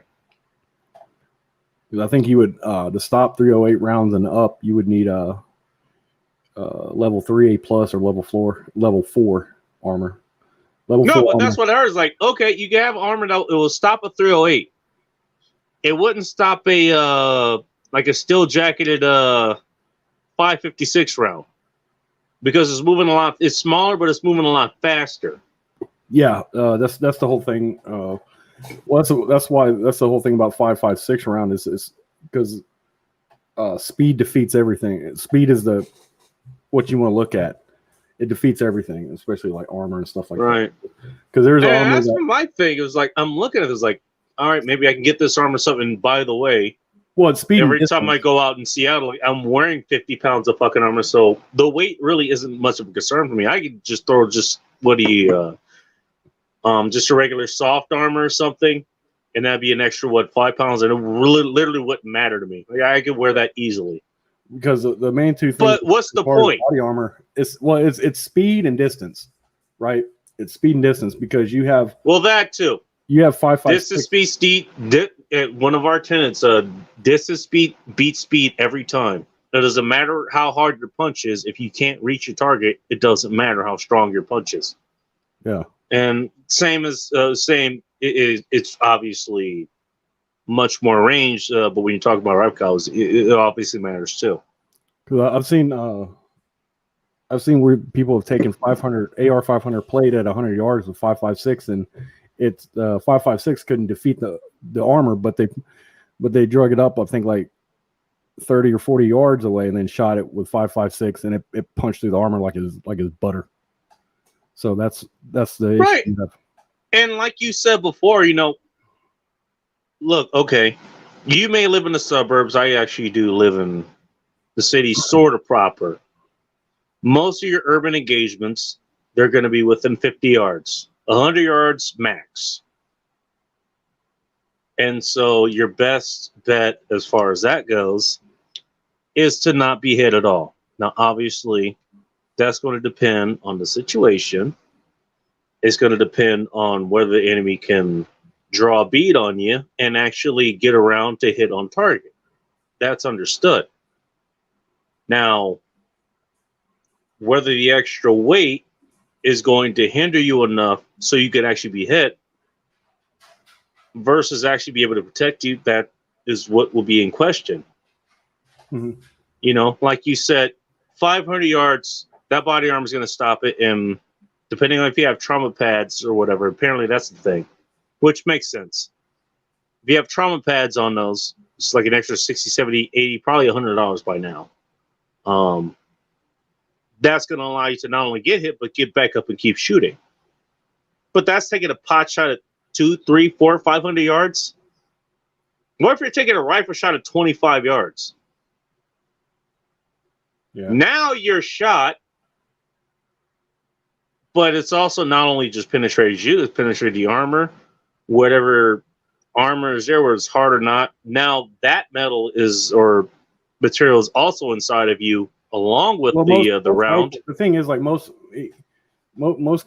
combat rifle engagements take place in less than 200 yards, and whenever you're talking about like inner city type of fighting and stuff like that, like within a subdivision or inner city suburban combat, you're looking to cut that distance in half. So you're talking about, So you're talking about like 100 yards or less of firefight. You're more equipped to answer that question than I am. 7.62 by 51 is a huge round. Same size slug as a AK in 308. 3 times more powder behind it. I don't know about 3 times the powder, but definitely more powder. I don't know about 3 times. I'll have to look it up to be more specific. I'm not good with numbers. If I do the numbers in my head, we're talking about at least 1.5, maybe 2 times as much.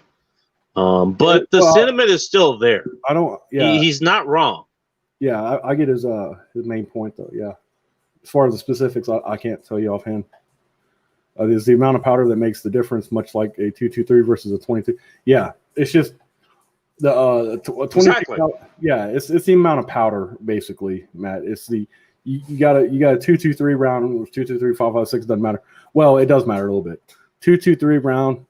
Yeah, it's still basically a 22 caliber round that's slightly larger than your normal 22 round. It's got like 40 longer too, powder. By the way.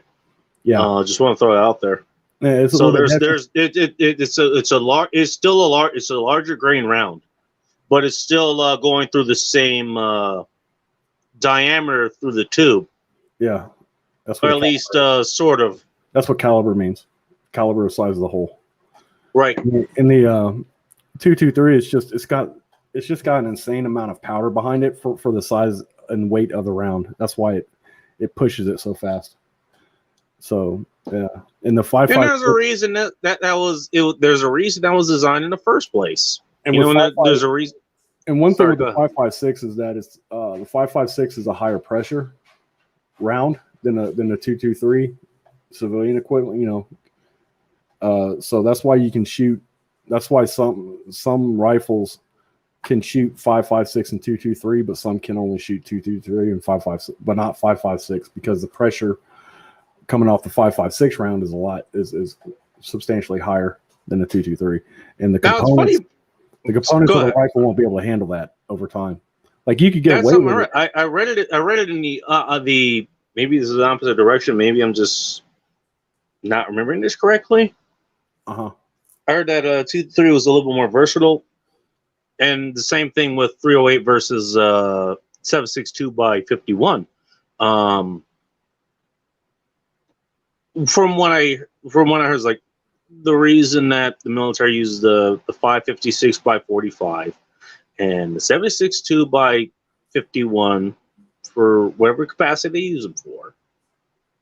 It was more universal. It was dummy proof, and anyone could be kind of trained to use that, more or less. The people who actually would qualify to be part of the armed forces, whether it's Army, whether it's Marines, Navy, Air Force, whatever. 223 and I guess 308 as well. There's a lot more modifications you could do with that, so it was a lot more versatile. But from what you're saying is, you have rifles that you have some rifles that they can only fire. It's the other way. You can fire 223 from, say, like an M4 or an M16 or something. Yeah.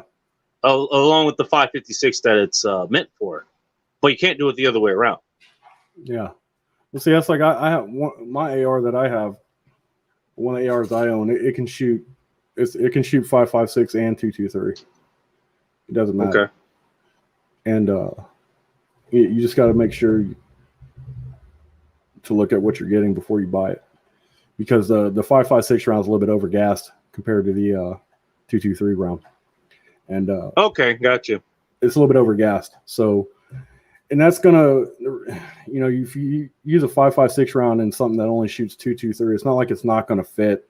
That's not the problem. The problem is over time of shooting an overgassed round. You might blow something up. Yeah, like a certain somebody we've heard about in the last couple of weeks. Well, you're not going to blow it up. It's just the components are not going to be able to handle it over time. It's going to cause failure inside some of the components, or you run into the problem where the gas system can't handle it, and you'll have ejection issues. Which, if you're in the heat of a firefight, that's going to be a problem. Yeah, you don't want to have ejection issues. No. 2 to 3 is lighter ammo to carry, which that's why the military switched, I think. Well, the military is using 5.56. That's what Bull Rush is talking about. Yeah, they switched off the 308 rounds because Matt's right in the next one. They were carrying the M14s, and the M14s they were 308 rounds, and they were extremely heavy. I know because I've held an M14 before. They're like twice the weight. The rifle is heavier. What was the clip capacity of those? Just out of curiosity, was it 20 rounds with those two, or was it actually 30? I think it was 10. 10. Holy shit! It wasn't much. It wasn't much. Yeah, so you had to make those rounds count. Yeah. They were still inside of a magazine form, but I think the capacity was like 8 or 10 for the M14. 410 shotgun is one of the most versatile ammo guns. How about that one? Did I ever shoot a 410? That was my first shotgun I ever got when I was a kid. My dad bought me one for my 10th birthday. Is that Mossberg? I think he bought me a Remington. Oh, Remington. Okay. Yeah. That's what five. That's a 5-round tube or something like that, I think, or 8-round tube. Oh man, yeah, gonna make me think. It was like 5 or 6. Sorry. Yeah, that's fine. It's just, you have me go back in time. It's 5 or 6. So like 410 is like a varmint shotgun. I mainly use mine for like squirrel, rabbit, and shit like that. Birds, and it's got, but beyond anything as far as like, I mean, you could go as far as ammo versatility and ammo. 12 gauge is just as versatile as a 410. Probably more. Oh yeah, it's versatile as shit. Because there's so many rounds. Obviously, you don't want to use that. You don't want to use that for primary defense. Obviously, as everyone was apt to say, have the fucking 5.56 AR-15 or 223 AR-15, whatever the fuck it is. Okay, I get that point. The point that the shotgun people put, you can do a lot more things with it. You get a bird shot, and they can take out kind of small target. You have frangible ammunition, which I don't know.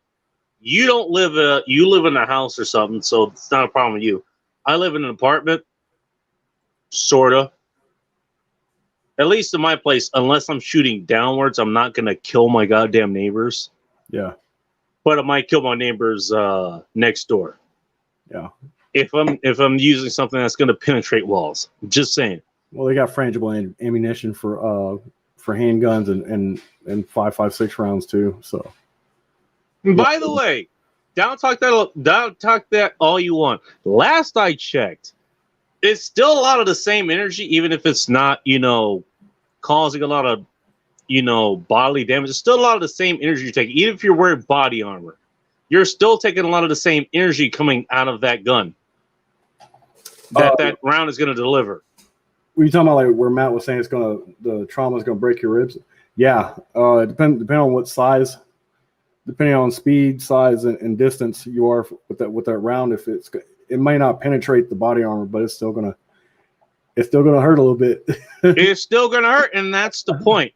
I'm not trying to kill anybody anymore, but look, the whole point is to stop is to stop the opponent, is to stop them in their try. Even if you if for no other reason than to actually employ other methods. Okay, we can get back into the martial arts thing. You shoot them and it stops them, and now you can get them stopped long enough to actually detain them. Put handcuffs on them, get them a chokehold, whatever. I wouldn't say that. I wouldn't say that. Okay, I'm listening.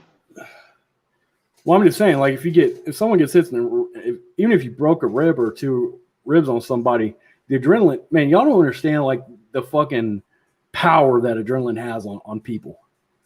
Like it turns them into Superman, right? I've seen guys get hit with 5.56 rounds 2 or 3 times and they're still trucking. I've seen guys I haven't seen them, but I've heard of guys getting hit in body armor, and they'll have like bruised ribs, and they won't even notice it until after The adrenaline wears off. Well, you make a fair point. You're right. You're right about that. You're right. Well, okay. I haven't been shot with 5.56. Okay, so but I understand what you mean. You're right about that. Yeah. So follow shots are for. Matt was saying as far as this super get familiar with shotguns. I don't have a problem with them. I think they're a lot of fun. Matt, they're excellent for hunting, especially with like pigeon shooting and quail hunting and stuff like that. Because we have quail season and stuff down here in Texas. I would say if you have a shotgun, and this is what they get a lot of shit for. I just say they're bad for home defense because you have to be a little bit more trained with those. You got to rack every fucking shot, and I understand that they're slow. The shotgun so fucking train more. The thing is, well, the other part about it is that a 12 gauge shotgun, because it's hard to manage the recoil. And if you're a small stature, I don't know about that. Yeah, but shrink your ass and cut your weight by half. If you're like a woman and trying to handle a 12 gauge, you're going to have a hard time with it. Or if you're like an old person, or if you're disabled in some fashion. That's what I guess. Yeah, you got a point there. That's what people don't ever consider when they say the 12 gauge. When they say the 12 gauge is the best home defense shotgun, it really isn't. Because number one, you need training to use it properly. Number two, you have less rounds going into a fight, and you don't know if you're facing one person or five. And if you're facing like 4 or 5 people, and you only got 6 or 8 shots inside that shotgun, and you don't know how to reload that fast, you're fucked. Okay. And that's what the KSG is for. But again, that goes back into training again, Joe. So it's just still require training because even with the KS, it's like what happens if you have if you have an ejection problem? And you can also use even with automatic shotguns, like the Steyr, which I have not heard good things about. Apparently, those have real loading issues as far as those go. Like semi-auto or automatic. Yeah, I've heard those have loading issues from what I hear. Yeah, because of the fucking recoil of it. That's why. There's loading and ejection issues. Well, then it's a plastic round. It's not a brass round that you would have with a pistol or a rifle. Yeah. You got plastic rounds, and that creates a problem from what I hear, at least. That's what I'm saying. Like. And people that say that a 12 gauge is the best for home defense, that's old information. It can be. It doesn't mean it is. Because I can say the same things with pistols, and then you have the crowd that says, your pistol's on to get to your rifle and all that other stuff. And I hear you.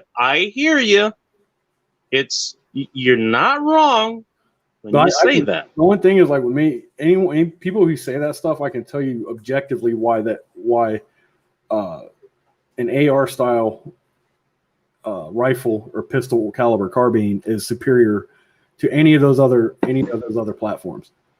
There's objective pistol carbine. Now pistol caliber. You don't carbine. hear that too often. Well, yeah. So I want to hear more about that, and I'm in favor of that.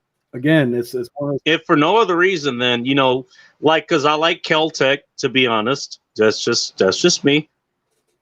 The 22 with Magnum, whenever, okay, you have your issues with the rim fires. I get that.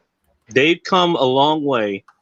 Just like 9mm ammunition, the technology has come a long way. Okay, so a lot of the drawbacks from those, and by the way, those carbine pistol combinations have come a long way as well because they were out there for 5, 6, 7 years, and we had innovations. Let's set all that bullshit aside. Now, let's just say you wanted to carry something, and obviously everyone needs to carry the AR. Okay, I've had that drilled to my head a million fucking times.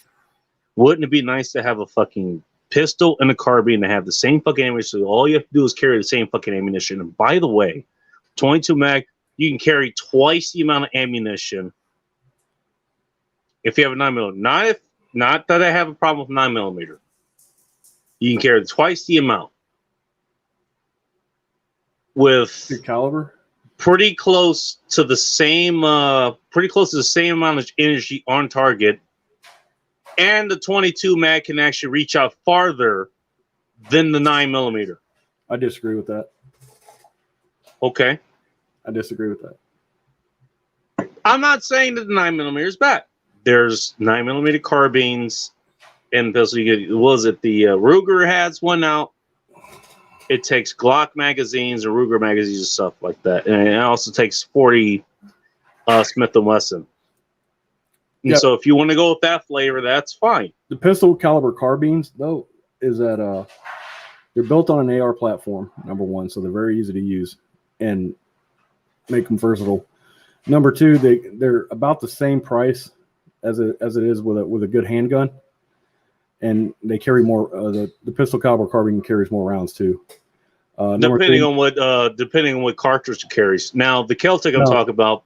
No, the PMR 30, CMR 30, they carry 30 rounds, and I can find. They're. Give me a second. I can find pistol caliber carbines in 30 rounds in from 22, 9mm, 44 or 45. Excuse me. That's not correct information. 45 also not a bad round. I gotta throw this in here. Riggs. Easier. I just had to say that. Sir. Go ahead.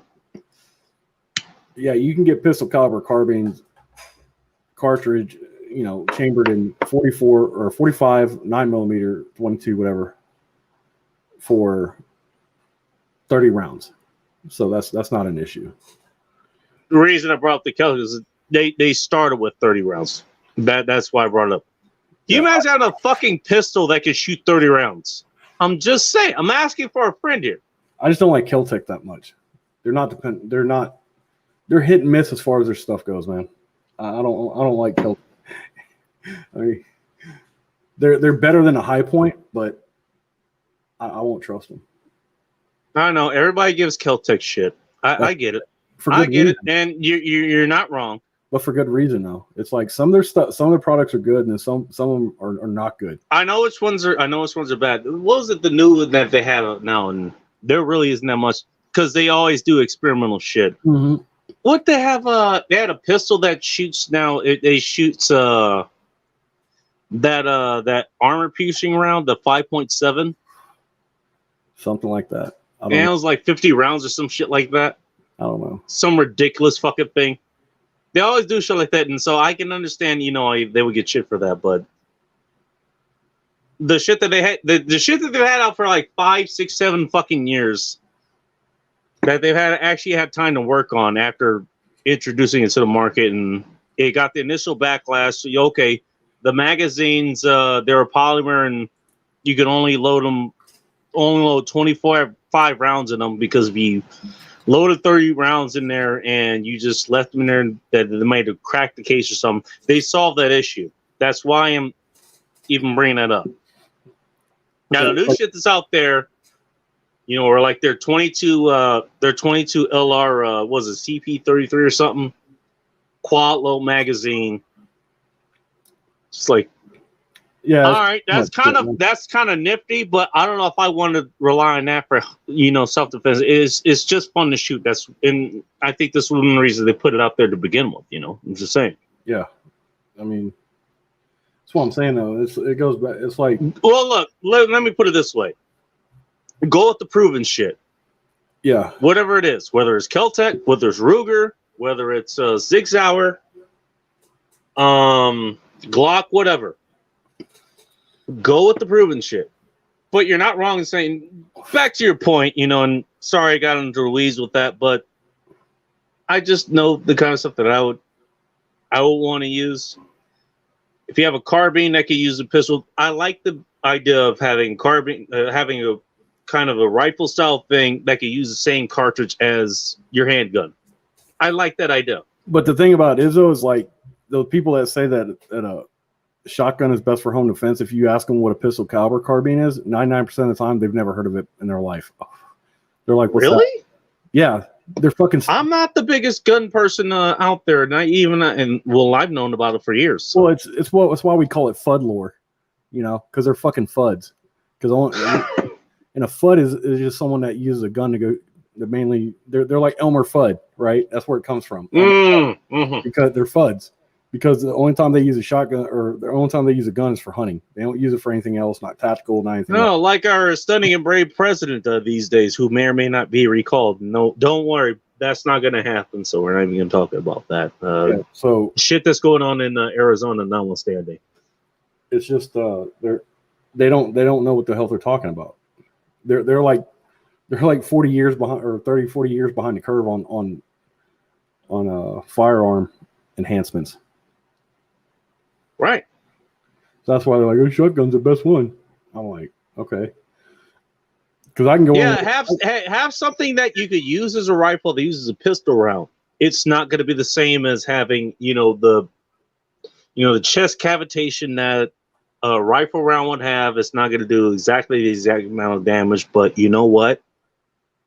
It's going to do quite a bit enough. It's going to do a lot more to stop your opponent than just 16 inches of barrel length plus is going to do a lot more than 5 inches.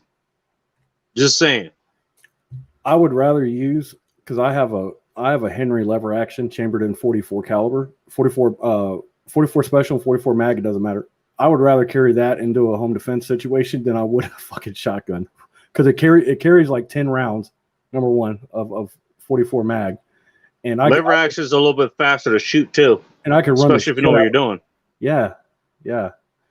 Ask me how I know.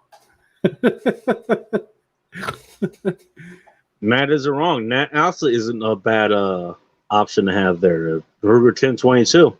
I love Ruger 1022, man. They're so fun. It's a classic for a reason. Yeah, they're so much fun. They are fun. In fact, I think that's the variant that was the long arm that I actually learned to shoot with. Yeah, and I'm still a dead shot with those. And I'm a dead shot with all of them. I don't know, until I got my Henry lever action. That was probably the most fun gun that I ever used with Ruger 1022. I also like my daughter's lever action 22, man. That son of a bitch is fun as well. Now, the only problem I've heard with lever actions, I thought they would be more simple, because I haven't built any guns or anything like that, at least not yet. Apparently, lever actions are a lot more complicated than just your regular firearms these days. And there's a lot more that can go wrong with them. That's what I've heard. Yeah. I don't know. Like, what do you mean by can go wrong? Like, there's more parts to them. Not really. Really? Not really. Like, if you want to do like a full breakdown on one, yeah, it's a pain in the ass. It's not as easy, because I've taken mine all the way down to clean it and stuff a couple times. But unless you don't short shuck it on the lever, if you don't short lever it, because it doesn't use any sort of gas system to eject the round. It uses mechanical. Yeah, it uses a lever. Uses a lever to eject the round. Okay, and as long as you don't short shuck that damn lever, you're gonna have an ejection every time. Okay, all right. Kind of like shotguns. Yeah. Again, going back to Celtic, their KS platform is kind of known for that. You have to make sure you complete the actual action, otherwise you might have problems. And the like what you were saying, where then you end up with the cartridge stuck in you end up jamming. Yeah, and the other thing too, like with the back to the flood lore, people say that shotgun you can't miss at home defense range. No, that is completely 100% true. I don't care what kind of cartridge you're using. Because I've seen people in shoot houses before with a shotgun, and these are people that are well versed with the 12 gauge and how to fight with it inside of a CQB situation. I've seen them miss. At 30 feet, for example, your standard double lock butt shot, you only have a 3-inch pattern out to 30 feet. Right, exactly. That's exactly what I was going to bring up. I had a buddy. That's well within. She had to shoot out of her window at somebody, and she missed them, but she hit the car door, and it was like you said, three round grouping, 5 or 3-inch grouping, 5-inch grouping, something like that. At 30 feet, it's a 3-inch wide pattern.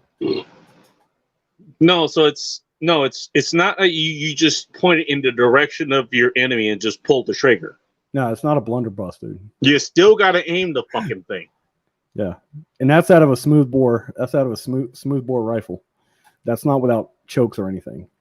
Because if you had chokes, depending on what your choke is on the shotgun, it's going to be even tighter than that. Are there 22-inch slugs? Really? I thought that was just called the round.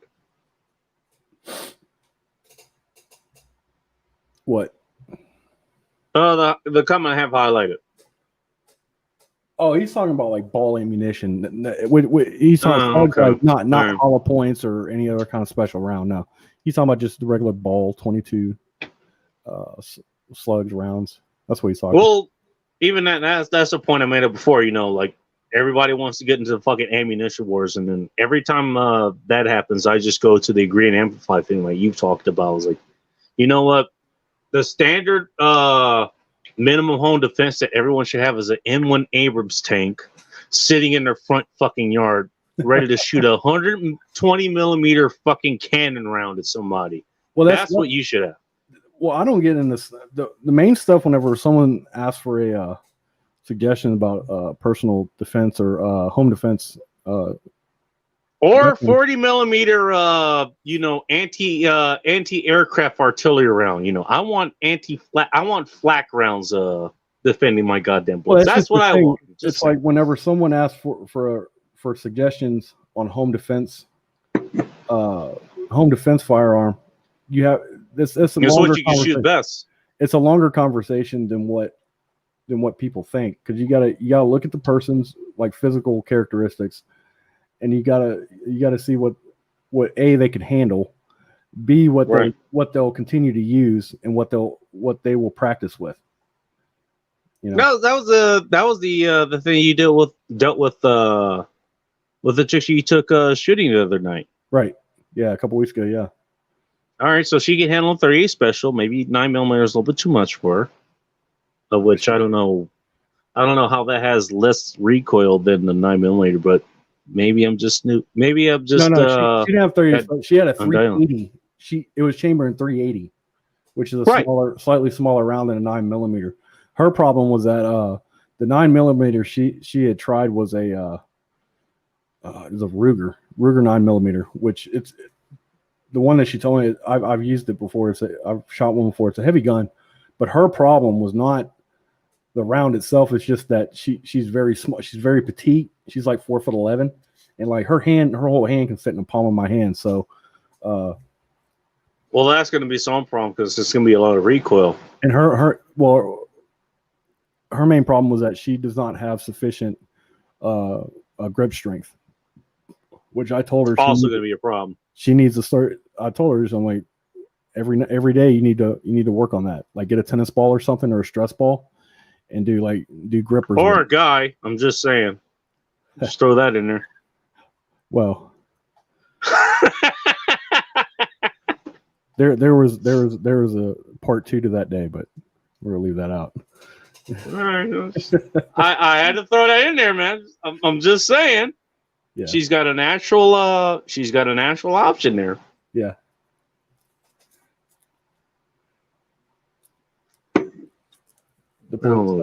Yeah, I know, Matt.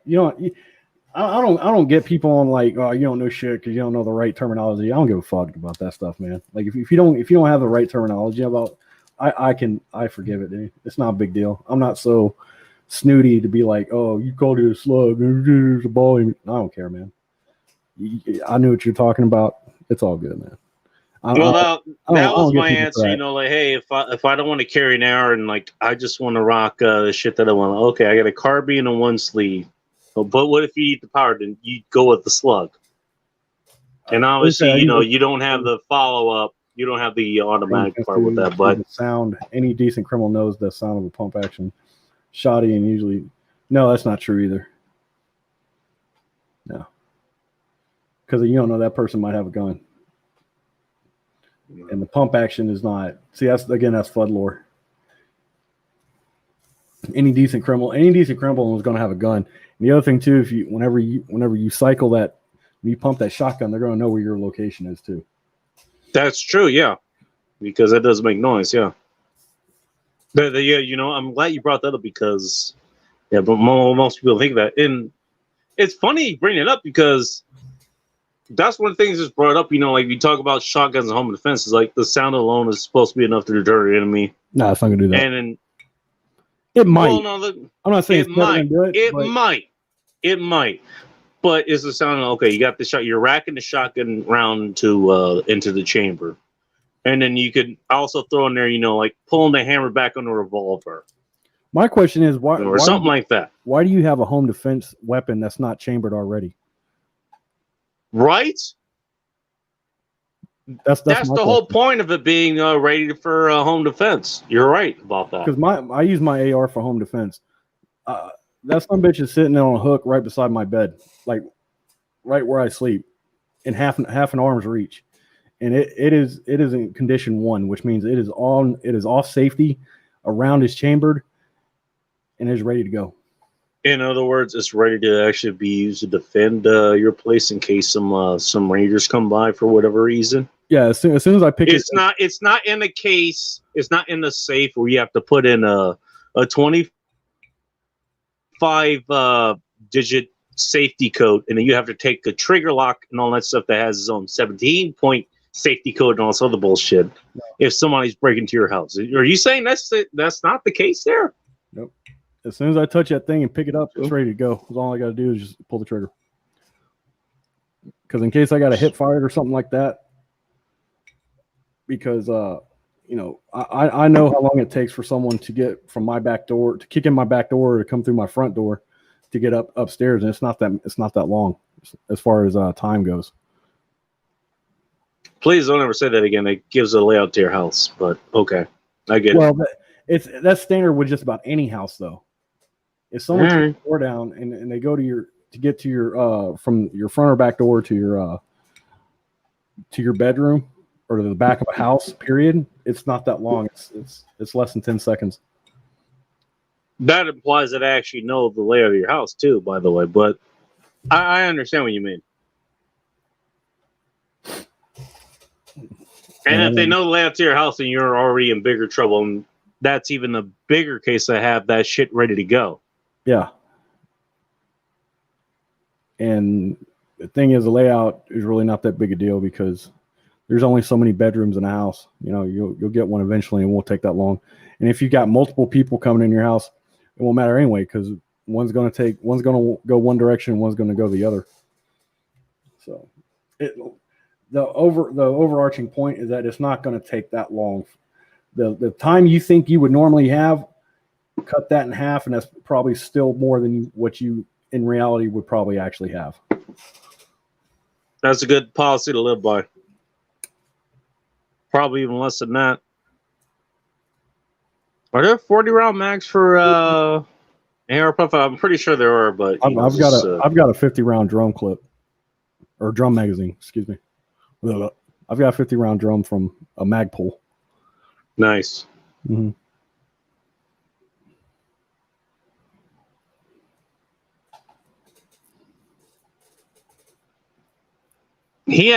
Matt brings up a point that I brought up earlier. Having a tactical light on your front sights. Now, I imagine if somebody's really prepared to raid your place and they know how well you're armed and all this other stuff and you're ready and all this stuff, they're going to have countermeasures against that. They might have special eyewear against that. I'm not sure what they would have out these days, but they'll have something out against that. But I have a light on my concealed carry weapon too, and I have a light on my AR, but it's not like I keep that damn thing on, Well, you'd only have it on when you're using it, I imagine. When I need to use it. Otherwise, that light's going to give you away.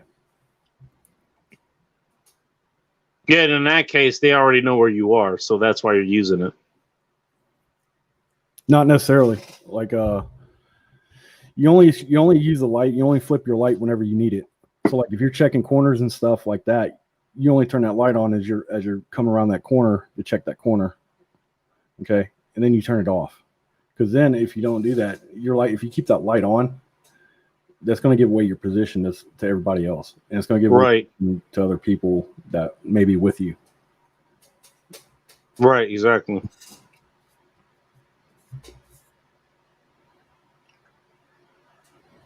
Matt brings up a very interesting question. I think that I don't know if it was handgun training that was brought up in public schools. I know long rifle training was brought up in public schools a long time ago. Yeah, when my dad was telling us whenever he used to go to school, they had shooting classes, like for rifles and shotguns. And it wasn't like it was part on like the safety and stuff, but they also did it as like more of a sporting thing. Like football or baseball, you had shooting, But that was also a time whenever people had gun racks in their trucks and cars, mainly trucks. Back when you weren't considered like a mass shooter because you carried a damn gun openly. Yeah. Boy, those were the days, weren't they? I'm asking for a friend.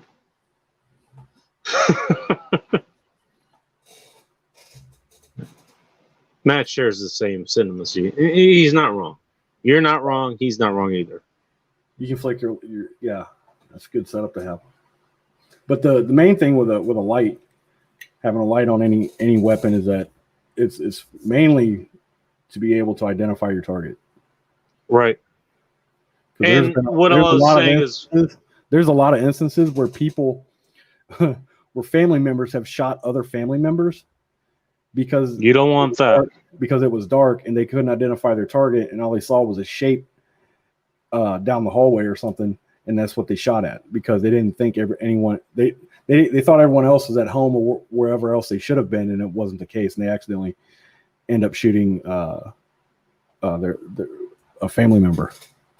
Well, it was an accident. It was a negligent discharge because there's no such thing as an accident with a gun. No. Yeah, and that tends to be blown up in the media and all stuff, and that's the reason. Oh my God, guns need to be banned. Reasons. It tends to be the reasons that they want to ban. Oh my God, you have a gun in your house. You might shoot your family members. Yeah, I also might shoot the motherfuckers that are threatening my family members. You ever consider that? Well, no, of course we don't. There's risk because reasons. There's risk in everything. You go out your front door, you're assuming a certain level of risk. You get in your car and drive around, you're assuming a certain level of risk.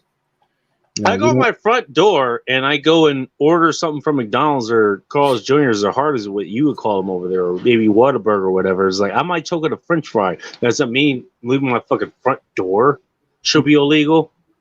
For fuck's sakes. You put a swimming pool. Oh, but guns, they're only made to kill people.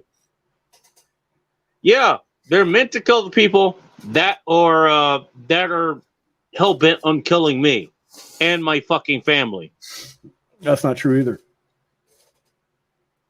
Guns, firearms are built for functionality.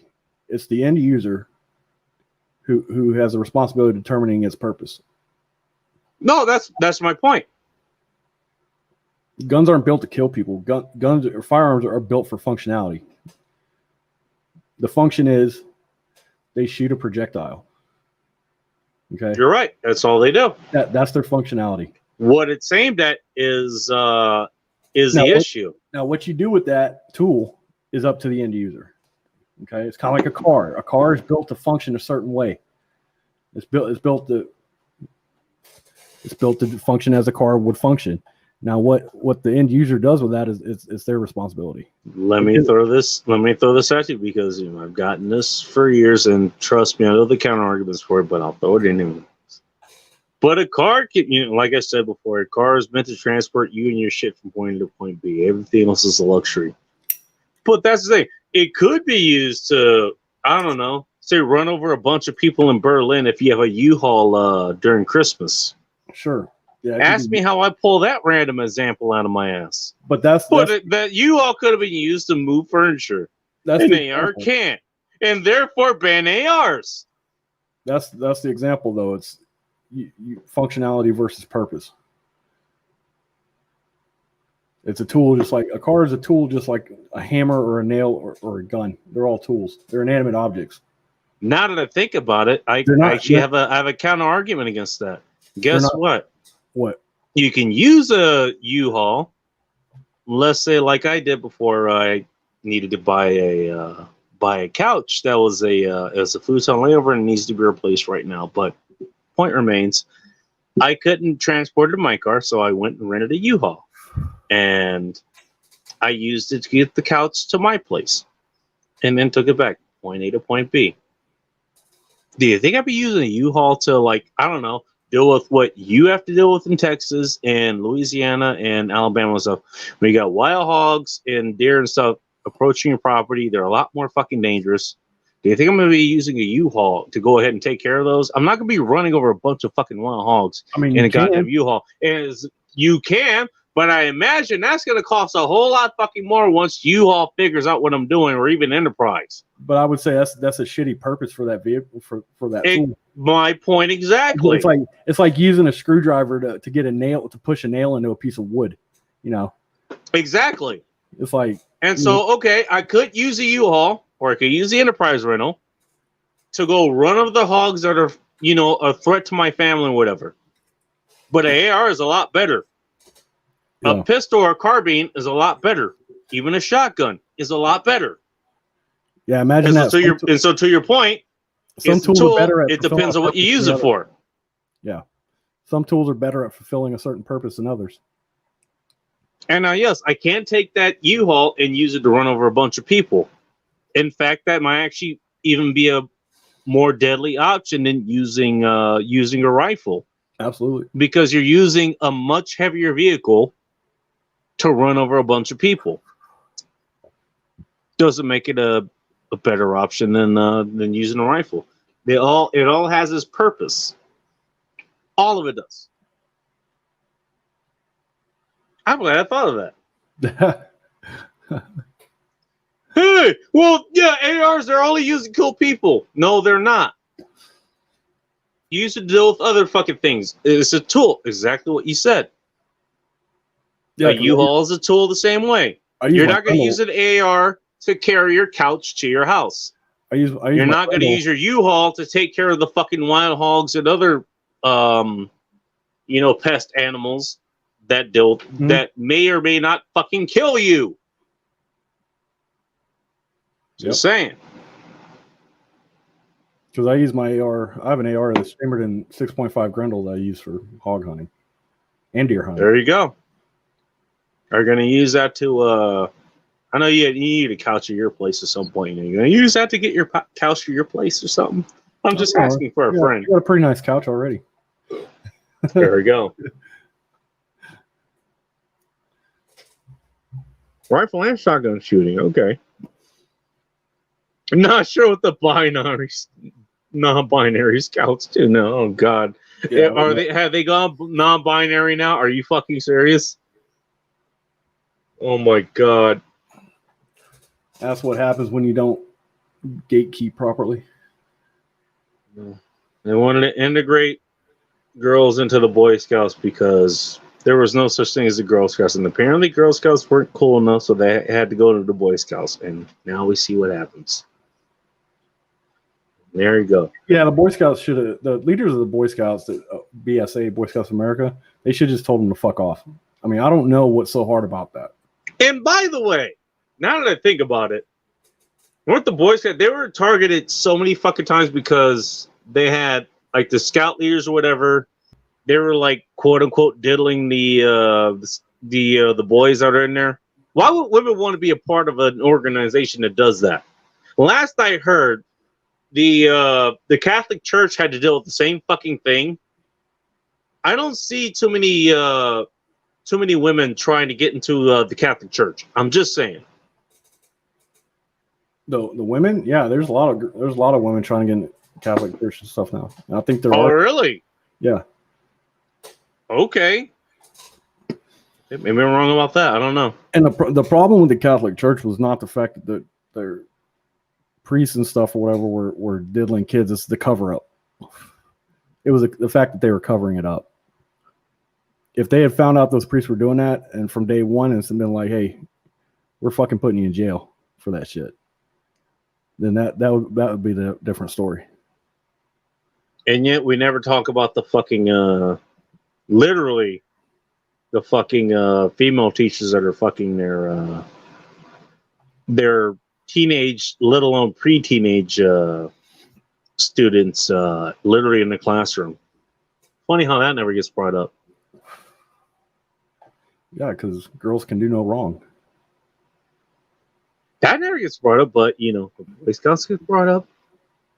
The what else? Yeah, that gets brought up. Anything else that's smell on, it gets brought up. And any wrong that gets brought up there, that gets brought up. Not the totally fucking people on elementary, middle, high school, even college. Well, it's like whenever I was in high school, I had an honors biology class that I took, and my teacher was my offensive line coach, Mr. Camarino, and Mr. Camarino, he was a pretty good looking guy, and the fucking girls in that class, the shit that they said about him, I was like, that shit don't always come from the guy, man. It's like some of the shit that those 16-year-old girls were saying, it would make you blush. Almost as if women had sex drives too. Could you believe that? Yeah, no shit. Matt, yes, you're true. That's true. You can use the wood stock of an AK to hammer a tent stake and a nail. It's also why they're so good for butt strokes outside someone's head. I'm not touching that one. Well, they teach you how to fight with an AR too, like hand-to-hand combat with an AR. No, what's like it's called not cold fire. What the hell is it called? Joe Dolia had a good name for it. You use a rifle to fight, but you're not shooting with it. Can't remember what it's called. Cold fighting, something like that. Cold war fighting, yeah, something like that. Make it a co-ed do better. Jesus Christ. Pop did a video on that called Wango Tango. Riggs is from Terrence Pop's channel. Wango Tango. I don't know. Well, Terrence, he was an Army Ranger. Mm-hmm. I'm pretty sure you know who he is. Yeah. That's where Riggs came. That's how Riggs found this channel. Riggs he has Riggs Jr. Hopefully as a kind of a joke name, but Riggs was a guy that Pop served with. I think it was like an 8-week period. He had like 9 different venereal diseases, and that's where the whole thing was like Riggs. That's where that came from. And so he took the name and fucking ran with it. It's not it's a fairly common thing in the military. I've heard. I mean, which again reaffirms my belief that women love getting it raw. I'm just saying. Oh yeah. Yeah. What are these condoms you speak of? I don't know. The women never request them. What do you say? And if they do, then you're in a bad position here. I'm just saying. U-Haul's because like she's not requesting them from the guy she really wants it from. That's funny. A U-Haul is like Popsic's wife. They swallow big loads, allegedly.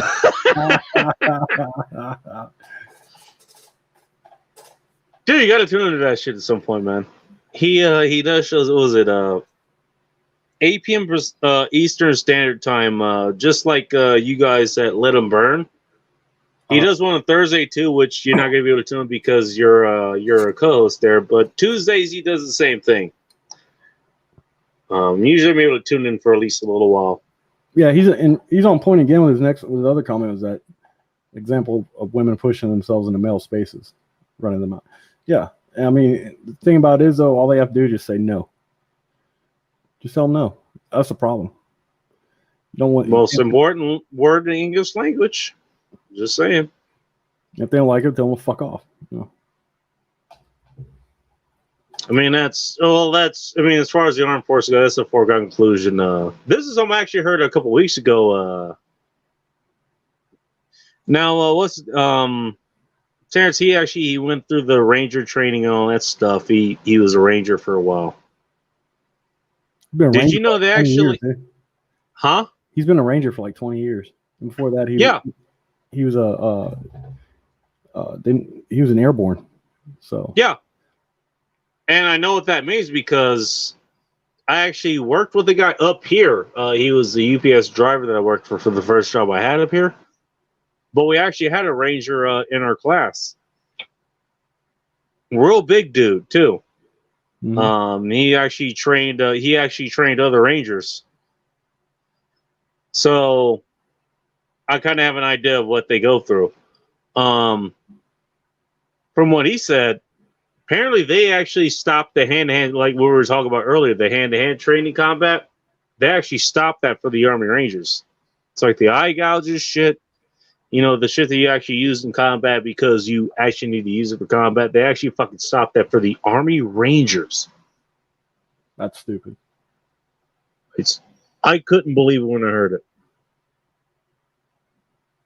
My Scott Lee Rossman and everything.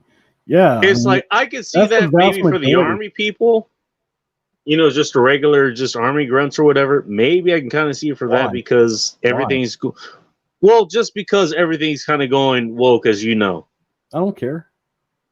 I'm not saying I agree with it. I'm just saying kind of see it for that. But the fucking Rangers, really? Yeah. It'd be like seeing that for the fucking Marines.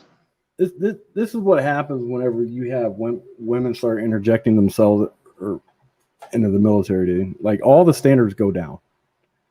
Right. That was the first thing I noticed. Now, it's called recession to the mean. And so it's basically you're only as strong as your weakest link.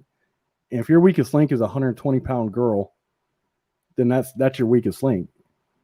And so I know the same thing just going through fucking ROTC, just regular high school ROTC. I even noted that there. Now, I've never been in the armed forces. I just noted it there. I noticed the fucking discrepancy there. Okay. Well, I'm a male, so I have to run a mile in 12 minutes or 8 minutes or whatever the fuck it is. But a woman can run it in 12 minutes because she's a different gender. Like, what fucking difference does it make? We have to do the same fucking job. Okay. If I have to depend on, this woman, I want her to have the same fucking capabilities that at least I do, at least roughly. Yeah. In case she needs to save my fucking ass. Well, that's why I've always said women shouldn't be in the military at all. At all. No, I don't blame you for that. I share it. And part of what the fuck is going on is like, really? Okay, so now that we have women going through Ranger training, now that's been fucking dropped. Oh, geez, I can't believe I'm seeing that happening. Can I ask a friend about this? Well, it's just the thing. My opinion: women shouldn't be in the military because they're an issue even with unit cohesion, more so than I would say even homosexual people. They're a severe hindrance to unit cohesion because even if you have a peacetime military, they still get fucking guys in trouble. Did you say fucking? Yeah. They still get guys. Just saying. They still get guys in trouble, and they're fucking no use, man. Could you imagine? You're in the middle of a war, and now you're dealing with sexual harassment charges. Saying that's what I'm saying. Like, if you're not at war, if you're like even at peacetime on base somewhere, Oh my God! The whole experiment of putting men and women together in working environments is not working. It's an experiment that is. What do you mean it's not working? It hasn't worked. It hasn't worked for the last 60 fucking years. Right. I'm not saying that women couldn't do some of the fucking jobs. In fact, if I had to throw one out there that women could actually probably fucking do, it'd be actually aviators. They can actually fucking fly and deliver weapons. They could do that. Whether they're in the any woman Army, they're in the Air Force, they fly A-10s. I've heard stories about them. yeah. They fly, what was it, the fucking torpedo planes or whatever, the P-8 Poseidons, I think they're called. Yeah, I don't. That's not what I'm saying. It's They not that could be women fighter can't. pilots. They could do certain jobs. I'm not saying they can't. I'm just saying. What I'm saying though is, whatever woman can do his job, I can find you 10 guys that can do it better than she can. Well, yeah, no, you're getting to the point that I was getting to. I just wanted to point out, I'm not hating a woman being in the military. They can do some of the jobs. I think it's just the fact whether they should be there. That's the problem.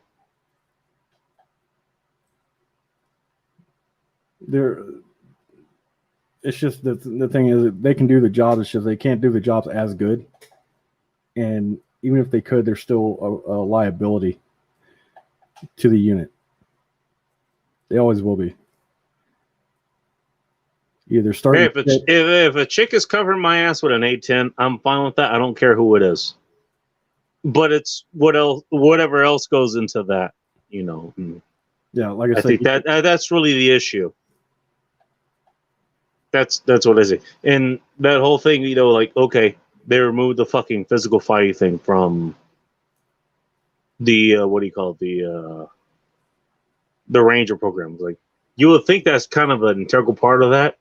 I'm just saying,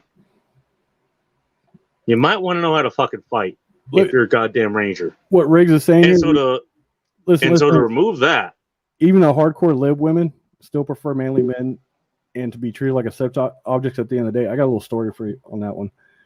Back in the day, my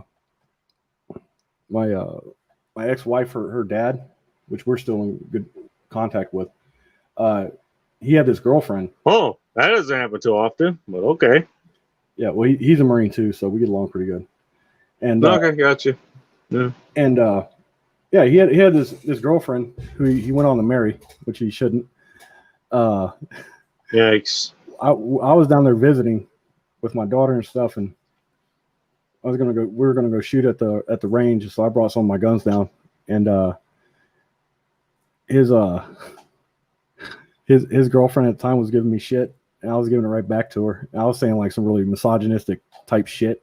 I didn't give a fuck. Was it misogynistic or was it reality? It was just I'm just asking for a friend. Reality. It was reality. I was saying the quiet things out loud, which I usually do, and I don't care what anyone says. And so we went out to eat. I can believe it. We went out to eat that I got to see that for myself at one point, man. I got to see that shit. We went out to eat that night, and she was, I forget what I said, and she's like, and she said something that she said, that was pretty misogynistic. And I said, sweetheart, I am the patriarchy, so don't worry about it.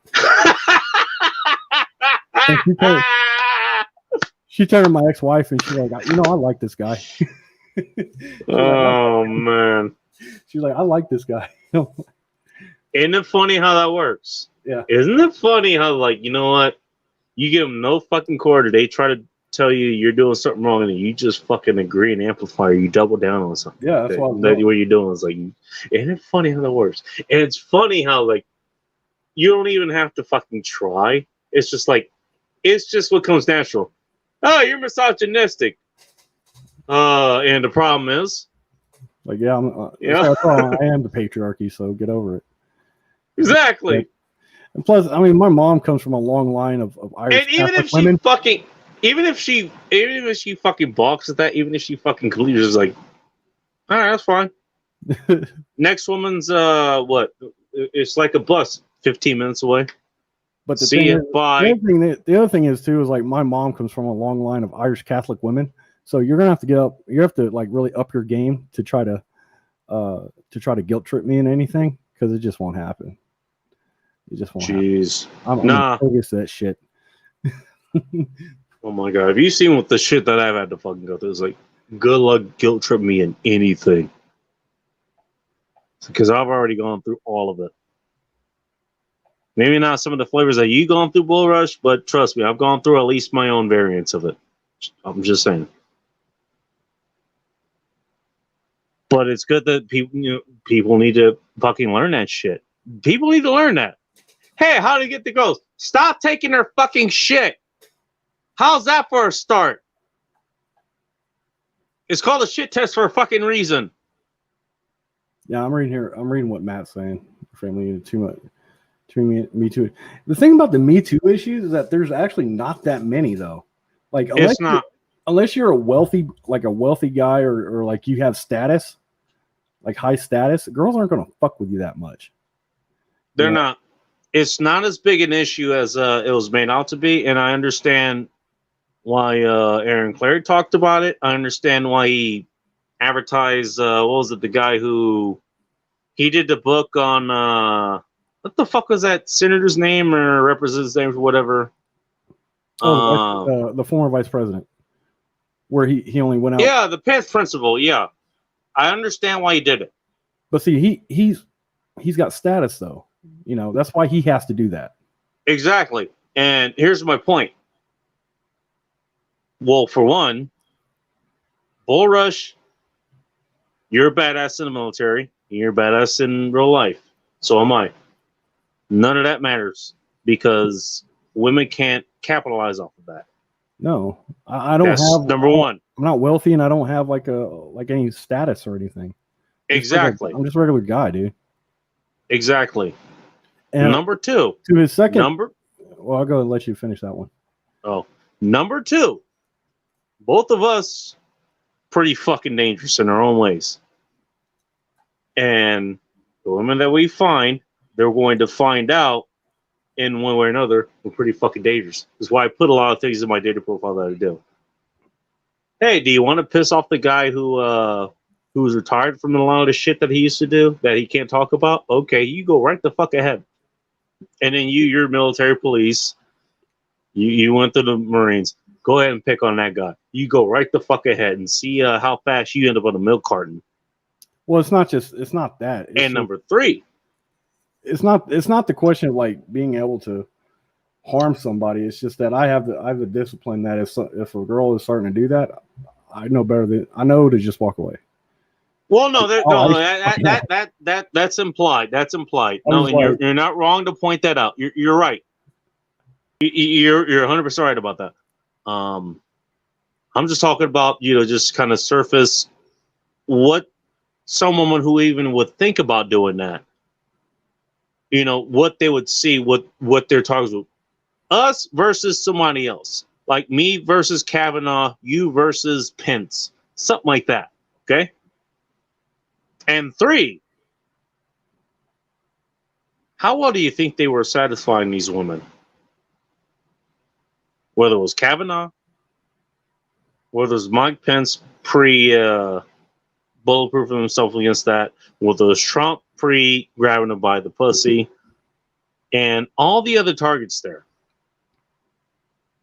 How well do you think they were actually satisfying these women? And throw your answer there whenever you want, but my guess would be the thing with Kavanaugh was a complete farce. It was completely made up. Oh no, I know. You're getting to my point.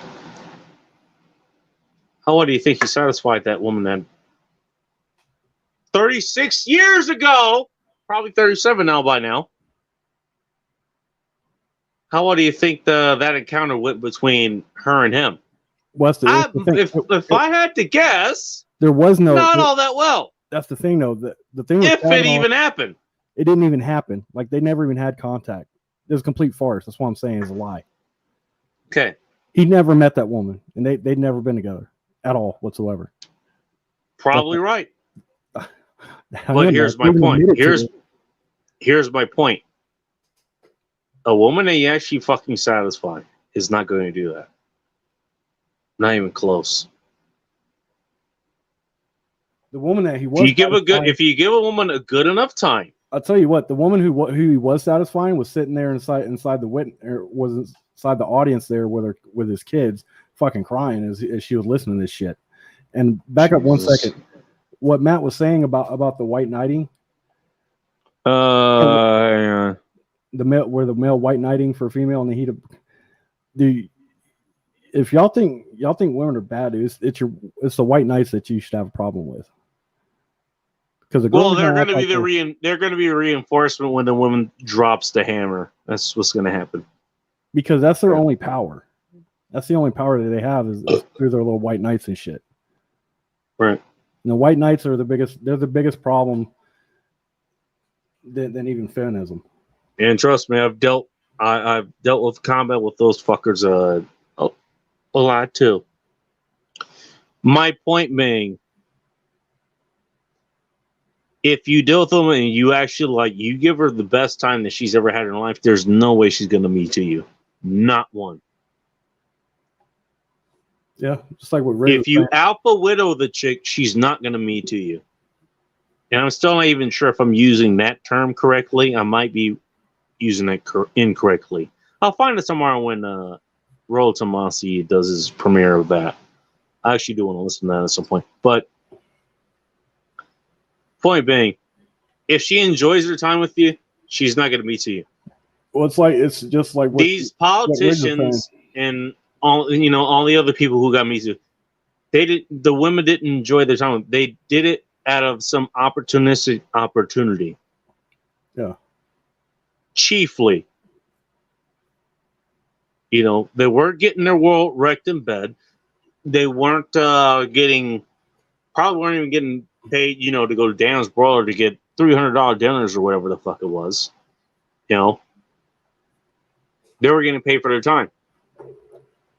Well, it's like Riggs, which is probably something that they're kind of used to. They're getting the same fucking treatment from these politicians or whoever's getting Me Too'd from other people that they're dealing with. Yeah. And so, what is the difference? There really isn't. Oh, but this guy's running for office, and you can give dirt on him for some sort of profit, for some sort of fee or whatever. Then of course you're going to run that on him. Are they going to do that to Donovan Sharp? Are they going to do that to me? Are they going to do that to you, Bull Rush? Of course they're not. But they're going to do it to Brett Kavanaugh. They're going to do it to the random fucking Joe who's running for office that everyone disagrees with. Of course it's going to happen. So my thing, I'm not worried about Me Too. Because you know what? Any chick I end up with, they're going to have the best time of their fucking life. Right. Well, that's the same thing you're going to do. You don't even have to have legitimate accusations anymore. You can just make shit up. No. Well, you're right about that. You can't make that shit up.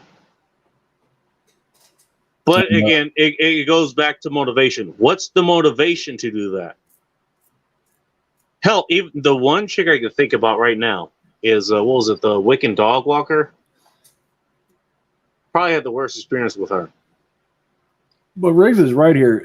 For reasons. SJW women will verbally assault you in public. Well, they don't verbally assault. Go back one. Go back one. Because you said SJW women or feminist women, they'll verbally assault you in public and let you. Yeah, they will. And the reason I know that is because they only do that if you allow them to. I've had girlfriends in the past that were, not social justice warrior type, but they were like feminist type girls. And after that could be fucked out of them. That could be fucked out of them. After a few months of relationship with me and me tying their ass up and beating the shit out of them, they talk shit my way, Yeah, again, funny how that works.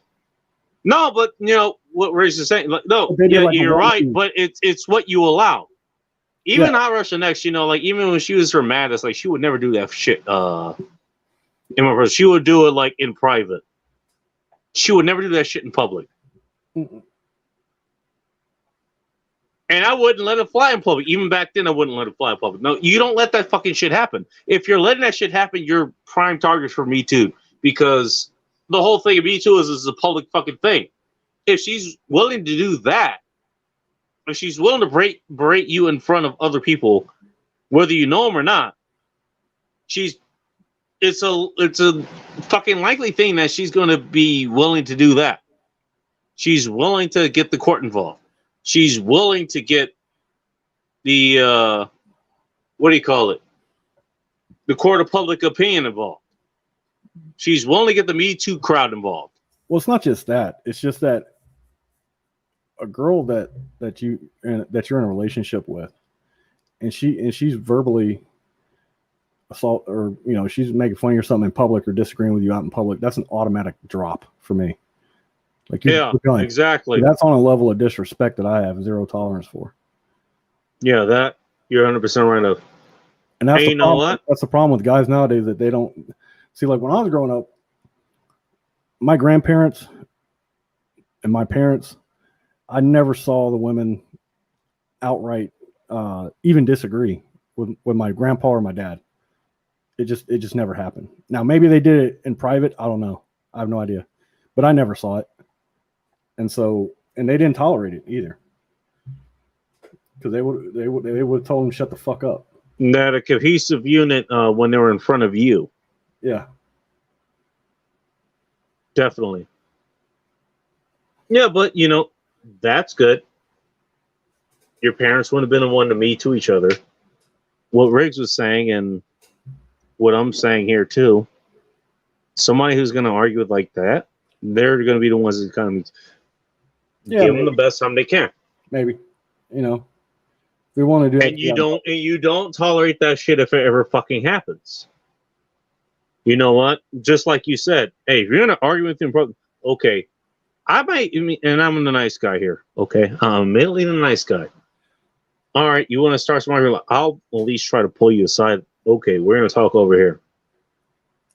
And by the way, you never do that shit again. Well, see, the thing about it is and then if you do it again, bye. The thing about it is, though, you set those hard fucking limits, and that way, you never have to deal with it. Yeah, but the thing about it is, though, is if you have to get to that point, because see, that's an escalation, and girls don't start coming right out. If you're in a relationship with a girl, they don't come right out from the gate berating you in public.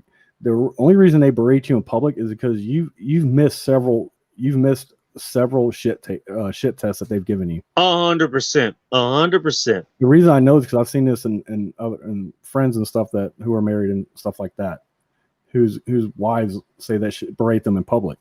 Speaking of missing several steps there, look at Rick's comment. Washing your sandals. Ask me how I know. Now, I haven't been on the receiving end of this. I've been on the giving end of it, but, that's besides the question. Just saying. Yeah. I wish I could say I'm asking for a friend, but, I've been there. Yeah, it's not so much being cheated on. It's that being the other guy will red pill you faster than anything else. Yeah. No, you need to have standards. And you need to have fucking hard standards. I really do. I've been in that position a couple times before in relationships, unknowingly. Because I'm not going to mess with some other guy's woman. I'm not going to mess with a married woman. I just don't do it. There's too many single broads out there to make your life that complicated. No, Jesus Christ. Yeah, one girl was married, and the other one was she was engaged. She'd been engaged for like 3 months. And she still had every intention of marrying the other guy. I can't see why I don't take marriage seriously. I can't fucking see why. And whenever I found that out, I cut it off because I'm not going to get into that shit. I don't want that kind of trauma. Well, you don't want that coming to your front door. Nope. I would imagine. I'm a little bit different. If I can do it, then sure. It's kind of a nice badge to have, but not a necessary one. Put it that way. Again, I got the chick that moved up here. She literally moved fucking states to be closer by. That hasn't happened yet. She apparently is still hoping for that, but her husband is a trucker. So, I won't get too many details as far as that goes, but all right, they want to make themselves available, then you go right ahead. And the fact that you're coming after me, which I have a good idea why. Okay. I've already faced off against some of this. Not a big deal to me. In fact, I know exactly who the the other person is. I'm not worried. But given the choice, it's like, yeah, if you have to deal with someone that's, I don't know, that's married, they're trying to do some polyamorous bullshit or something like that, versus someone that's just out and out single, even if they live with like roommates or some shit like this, like, yeah, I'd rather go with that because there's a lot less headache that goes into that. If for no other reason, then you don't have to deal with the logistics of, okay, the husband's going to be at home at this time, so I'm only available during this time. Shit like that, you know? Don't ask me how I know because actually I don't know. I just know the stories. I've never done that. But I know how that dynamic works. So, and then it's like, as you say, do you want to come out of your front door and then the husband's pointing a gun at you or anything like that? Do you want to deal with that shit? I can understand why not dealing with that is a good fucking thing. And there's the whole moral thing as far as that goes. Sure, if she doesn't fuck you, she's going to fuck somebody else. Doesn't make it any less right. There is that too. Now, again, I don't care.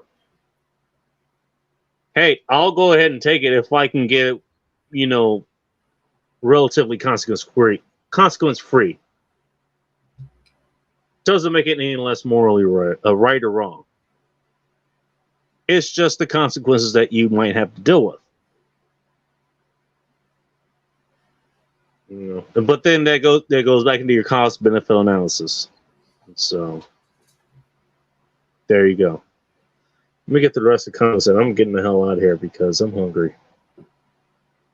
Land of World War II generation. That's what he means. The comment is part 2. I was approached by that one. I get the feeling we went way past the conversation that we were talking about. Yes, you did. That they're talking about. Yeah, I'm talking about fucking married woman now. Jesus Christ. He's talking about the married broad. She approached him. Which I approached both girls, but they just didn't. I didn't know till later. You gotta wonder, again. It's the marriage. It's like, what's funny about what's her name, the witch girl that moved up here? I've actually known her longer than her boyfriend has known her. Yeah. Go to the next comment. Go to Riggs. Riggs! Junior. They always act single when you're away at work. So if you're a trucker or soldier or other job that you're not home, every night they'll switch to single the minute you leave. You are not wrong about that. I could tell you right now because her husband is in fact a trucker. Mm-hmm. I guarantee you that he was on some job or something because when it was snowing up here, when they had the snowpocalypse mini up here, that's when she made herself available to me. She somehow made her way up to Olympia, which is the halfway point between where she lives in her happy little household, and it's between that and where I live. And she made it a point that I said, hey, I'm up here. Where you at? She made a guess of where it was. She guessed wrong, but she wasn't far off. That fucking happened. And the only reason I'm fine with saying that here is because I don't think he follows my Instagram now. The guy, her boyfriend, he follows my Instagram account now. So I'm a little bit more careful what I say there. Just because I don't want to fuck up her household. I'm not that much of an asshole. I've already ruined one relationship for her. I'm not going to ruin the second one. Yeah, and when I was an MP, I was stationed at Camp Pendleton. I saw this shit happen all the time. Right. Hey, she wants to come up here to get ruined for her future husband. You go right the fuck ahead. I can give you a legion of examples of this shit happening. I'll have to save that for another live stream because I'm gonna need to go get something to eat at some point. Why don't you see the dark side of women and see how they take you? Relegate them to permanent temporary status. 100% right. I'm that way now. It's like, all right, well, you got all these fucking standards. I think, what was it, Chris? You know what Chris Von Erich is? Yeah. He was talking about some of the standards that women have these days, and I think the main subject was Chris Samuel and how everybody hates him for reasons. Who? But he was Kevin Samuel. Sorry. He was talking about, that was the subject today, but he was talking about women that are saying standards because Kevin will interview people. He will interview women and do their thing, and it's not my particular cup of tea, but it's not a bad thing to do. I get it. I get why he does what he does. He talked about like the women's insane standards, the 3 6s that they want, and I have my own little fun comments with that. Yeah, I don't listen to women whenever they say women don't know. I don't either. I don't either. That's why I don't listen to Kevin Samuels. Is like, I already know women are gonna fucking say it's nothing new. They're gonna have their fucking standards, but he was talking about, like, okay, they have high standards, and here was my comment. I was like, you want to know my comment is gonna be, or my response is gonna be like when women talk like they have these high standards and all this shit. You want to know what mine is? So is the back door open for butt stuff now? Because that's what those standards starting to fucking sound like. What are you offering here? Is what I'm saying. Just say. I just don't care what they have to say. Girls make mouth sounds. I don't believe them. Go on Matt W's comment. I'm happily married. It depends. It's like that stuff there. It's. If they have to say it, they ain't it. If they have to say it, they ain't it. It's your fault, dude. If you're. When I was happily with my exes, I never had to say anything. All I did was show it. I never had to say anything. You never say anything about your relationships. That makes me, whether it's with your daughter, whether it's with your girlfriend right now, that makes me assume that that's not a problem. Because you never have to say it. The same with my relationships. Well, even if it wasn't a problem, I'd fix it. Well, that'd be between you and the person in the relationship. It wouldn't be between you and us on the fucking internet. Yeah. Why the fuck would you need to project that? You have nothing to prove. Yeah. That's my point. I like girls. I mean, I don't know about everyone else. I like girls. They're fun to be around. So do I. Dude. They're a good distraction. Girls are some of the best people to be around. There's nothing wrong with that. I love hanging out with you, Boris, and all this stuff, and I love to hang out with you and roll meat space and all that stuff. We'll figure it out at some point. But it's not like the opposite sex is bad to fucking hang out with. It really isn't. The people who fucking say that's the point, that's a bad fucking thing, like women debating this and all this bullshit. They're projecting their own fucking moral failings and their own shortcomings and all this other bullshit. That's what is it. That's what it is. They're a fucking failure upon society, and they're putting that as some sort of virtue. That's what they're doing. Being discreet with things, he's right. That's kind of how I am, as far as Rick says. And it goes back to what I'm saying is like, I don't need to be overt with it.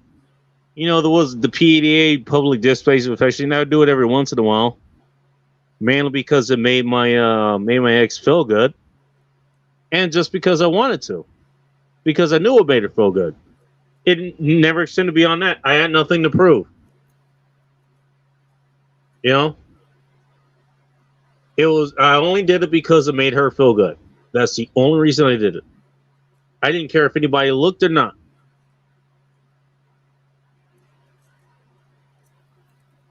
So,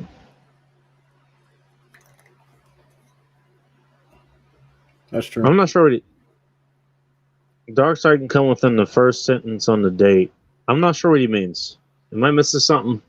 Yeah, he just means female person. The bad side of their female personality can come out. Okay, got you, man. All right. And the girls telling themselves eventually.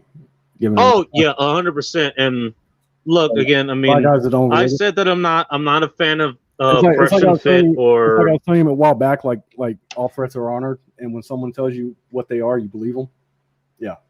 Yeah. No. Like I said, I mean, I'm not that big a fan of Fresh and Fit or Canvas Amazon and stuff. Like you said, kind of saying was like, I don't need to listen to women talk. I really don't. And that's really the main detraction. Maybe I actually do need to listen to it a little bit more. I've listened to it before. It's not a bad show. I get what he's doing. He's doing the Lord's work and all that stuff. I get it. I get what he's doing. But I know what's coming. I know it's coming. So it's I just don't have the motivation really to listen. But yeah, Matt's right. Like you said, the women are going to tell themselves. You just give them enough rope to hang themselves. No, just men feel. And females like, yeah. No, females will tell the truth. Not jealous man, but females lie. Girls lie. No, females will tell the truth. They just won't realize it. Well, they'll do it. Yeah, they'll not. They won't consciously tell you. Exactly. Like we were saying before, they'll tell themselves. They just won't realize it. Mm-hmm. Lady makes the house a home. Hey, my place is a fucking home. God damn it! I like my place. You know what I'm gonna do after I'm done reading these comments, and we're gonna be out of here within the next couple of minutes or whatever, and I'm gonna go take a shower and make some food stuff. You know what? This is my goddamn home. God damn it. Okay. My home, and I made it. I don't know what that means. Not disagreeing with you. A good woman can make a home a home. I don't know what that means. That's one of those platitudes that I don't Notice I said can. It doesn't mean she will. It's a platitude. You know how I feel about those. No, I totally understand. I mean, you've been through it. Well, you've been through it more than I have because you have a literal skin in the game that I don't. But I've been through it enough. Just, no, I totally get it. Brother stopped inviting me around when he found out I was RP aware. And could see right through his B pill fake bravado. And could interpret most womanese, which I hear is a volume that's out like in 4 editions or something from a certain guy. Yeah, I have most of all my friends are blue pill and shit like that. I just don't bring it around them. I don't tell them shit.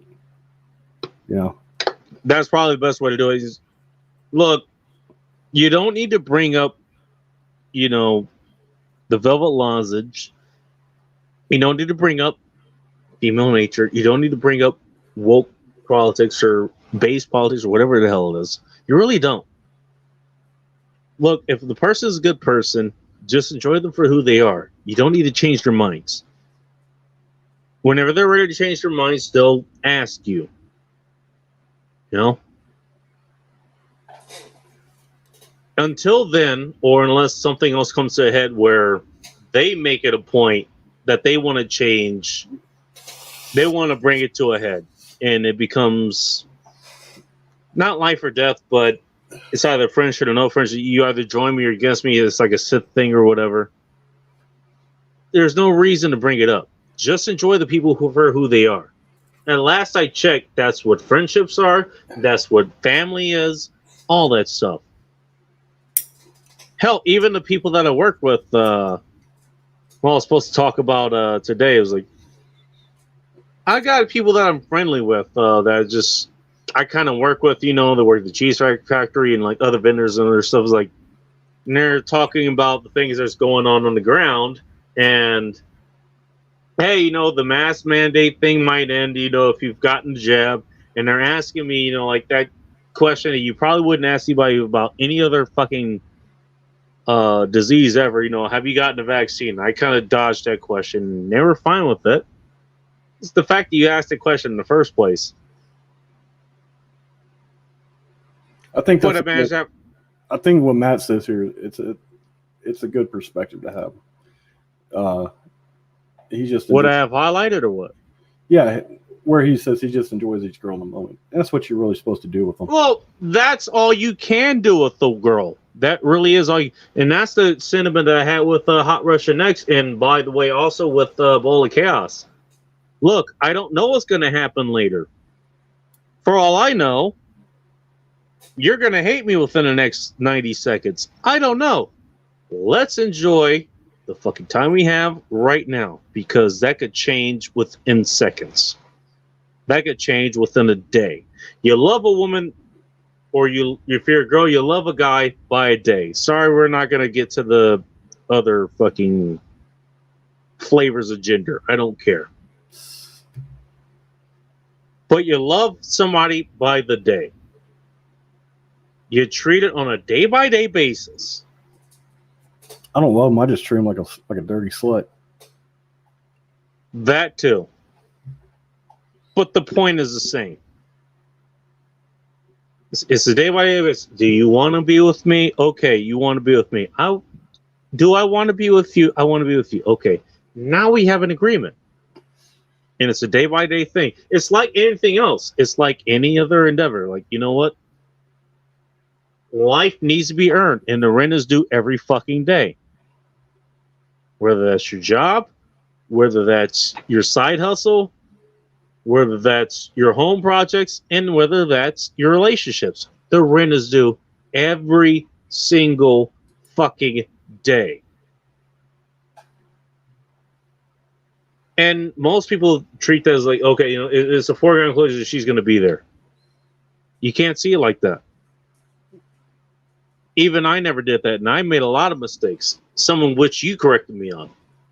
Yeah, I just love myself more than I would any other girl.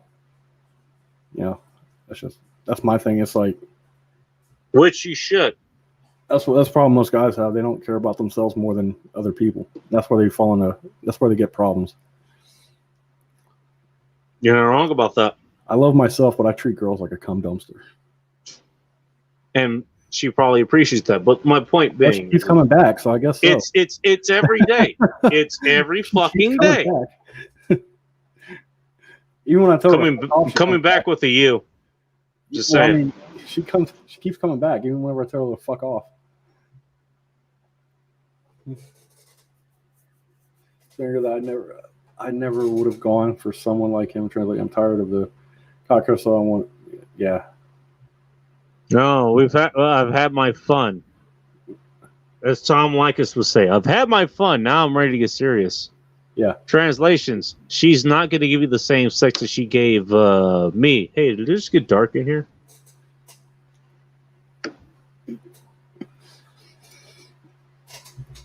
Good cooking. What was the other one? Would Matt say he's not a MGTOW? I'm not an angry MGTOW either.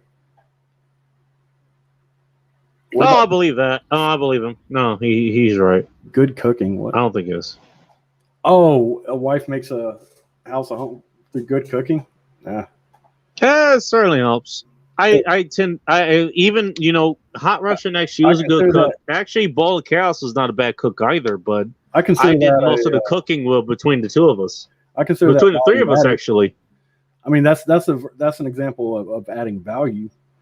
Yeah, definitely. But making your I don't know if that makes the house a home, because I mean, I can cook good too. But yeah, if she cooks for you, yeah. My girl cooks for me. Nice. Oh, here you go. This is right up your alley, right here. What? If you don't trim like a dirty slut, then she'll find someone else that will. Oh yeah, 100 fucking percent, man. 100 fucking percent. Yes, sir. That's why I'm telling you guys, you gotta learn some BDSM stuff, man. Y'all take. I haven't had need for it yet, but it. Now that you guys have talked about the way I have to consider that. You'll take. I will have to consider it. How am I going to do that with the chicks that don't have, like, Bola Cow, she didn't have tits, so how am I going to tie her tits up? That's going to be the problem. You don't have to tie your tits up, dude. You don't have to. Right. Just put some nipple clamps on them. Well, she definitely had the nipples, that's for sure. Trust me, she had plenty of nipples to put nipple clamps on. Dude, Although the only problem she had was like her nipples are so fucking sensitive. Oh, like even better. is that right? Yeah, I tear that bitch up, dude. Because I got like regular, I got Japanese clamps. I've also got a couple. Well, I've got a couple sets of those. I've also got a set of vibrating nipple clamps that are soft. That might go over better. Well, it would have if she was still alive. So, but whatever. It's so big. It's no big deal. Yeah, the rent is due. Man, that rent is mostly to yourself too, Matt. You know, you got at the end of the day, you got to be able to look at yourself in the mirror. Exactly. I mean, that's my point.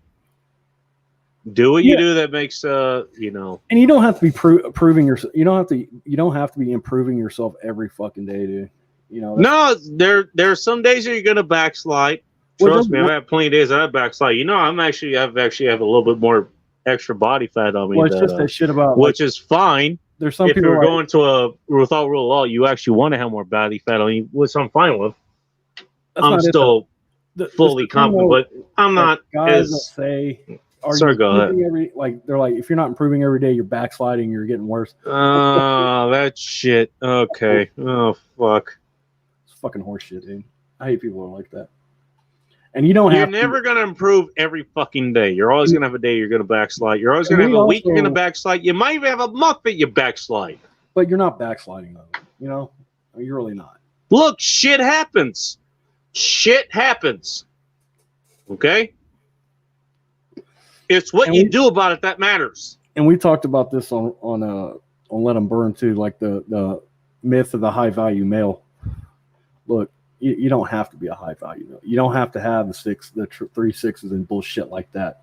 I even posted the question, hey, if I'm only a 5 in one section, can I make it up with a 7 in another one? I'm just asking for a friend. Hey, did it just get dark in here? If you're looking I would say, like, if you're looking to settle down and get married, yeah, that might be a fucking thing you want to concern yourself with. But if you're not, you know, don't worry about it. You know. Well, look, you know what? The women that have those fucking high standards and all this other bullshit, you know what? First of all, they're going to weed themselves out from you if they really want to hold that. They want to hold that over you. But guess what? There's going to be other women that are going to come along. Maybe they'll have the same standards, maybe not. Here's the thing. Well, you'll have other options. You will have other options. Here's the thing, though. If you break it down, 3 6s. Do you have to have a certain income for a girl to fuck you? No. Because I was fat when I got well, I actually wasn't fat, but you have to be 6 feet tall. I can't speak to that because I'm almost 6'2". So same here.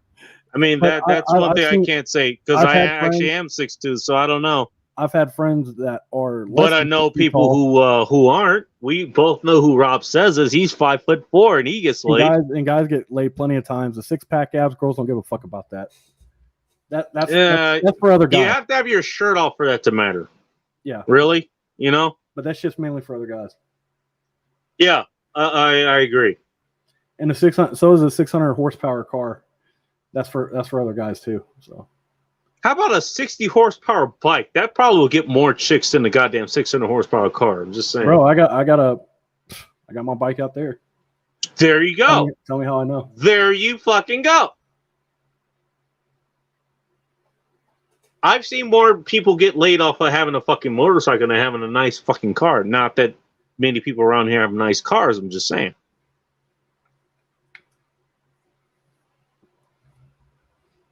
What do you say? Yeah, I'm definitely no fucking Jocko Willink. Man, Jocko Willink is he's one of those guys that he's kind of he does his own thing. That's all I'm gonna say about him. He does his own thing. He's an aberration of nature. So you don't want to see. That's what guys y'all get. Look, if you're Jocko Willink, then you're Jocko Willink, and good for you. But you don't have to be Jocko Willink. Now, the reason I'm doing this stream at this fucking hour, and probably part of the reason that you're here, is that we're not Jocko Willing. We work to different schedules. Did you know if the boot fucking pops off, you're gonna need different fucking schedules aside from waking up at 4 o'clock in the fucking morning? I mean, it doesn't matter. You're gonna need guys who wake up at noon and go to sleep at 4 in the morning. I like my fucking sleep. Fuck you guys. Fuck this And shit. you're going to need people who wake up in the evening and go to sleep in the morning. You're going to need a 24-hour fucking shift. So all the guys who talk about, okay, I take cold showers at 3 in the morning, and then I go to sleep early at night because early to go to bed, early rise, wherever the fuck it is, early bird gets the worm, wherever the fuck it is. You're gonna need different shifts, okay? You're gonna need other people there, and that's okay. You want to call us fucking heathens and all this shit? We're covering the shifts that you can't because you're asleep. That's not what he's talking about, though. It's like, dude, I enjoy my sleep. Like, I want 9 to 10 hours of sleep a day. You know? Same here. I don't give a fuck.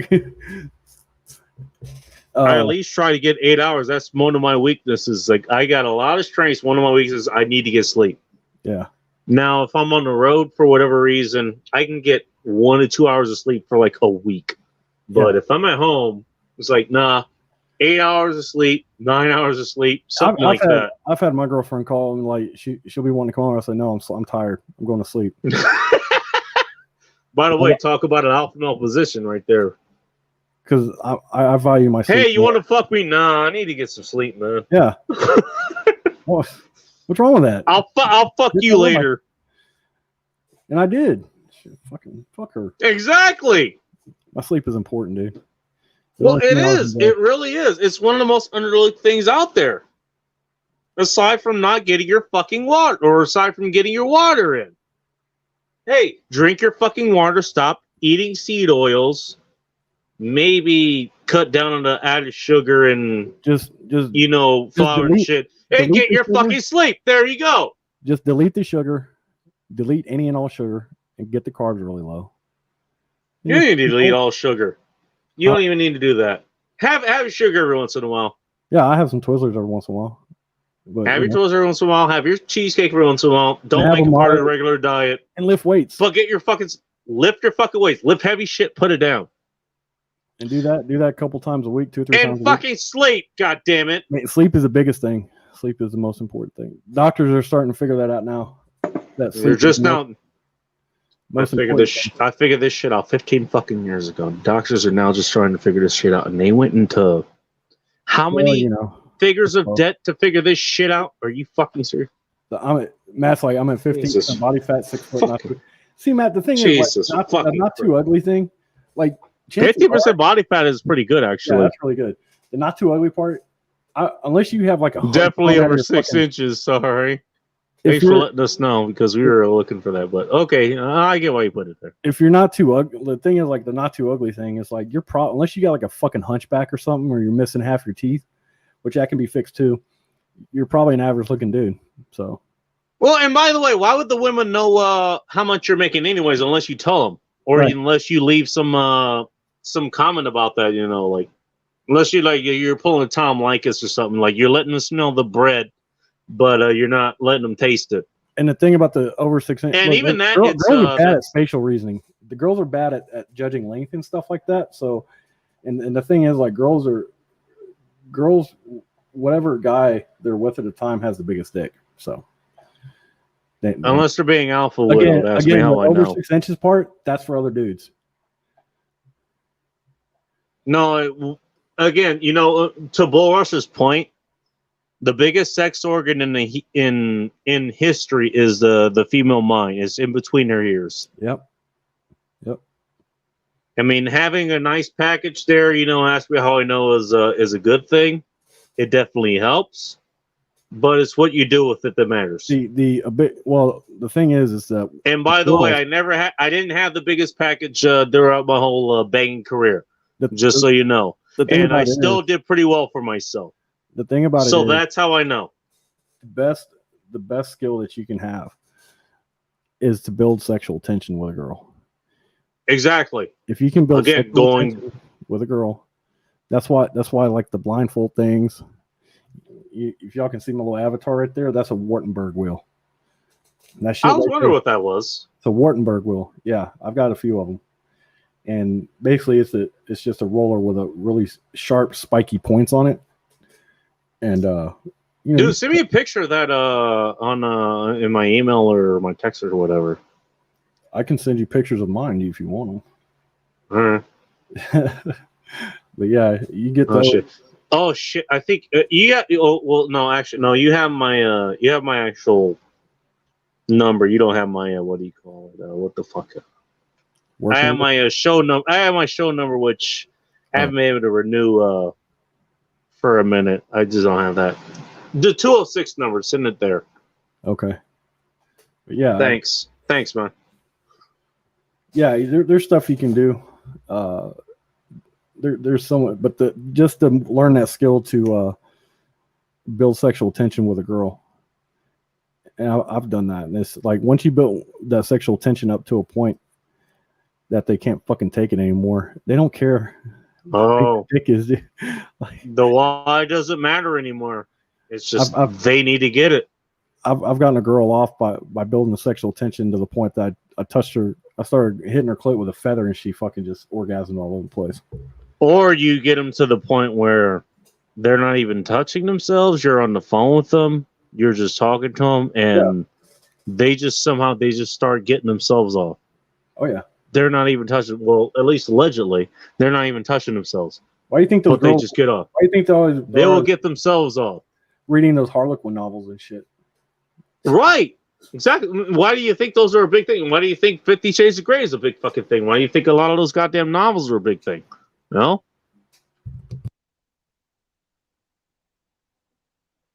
Jesus Christ. How often does Jocko Willie get named like booty calls?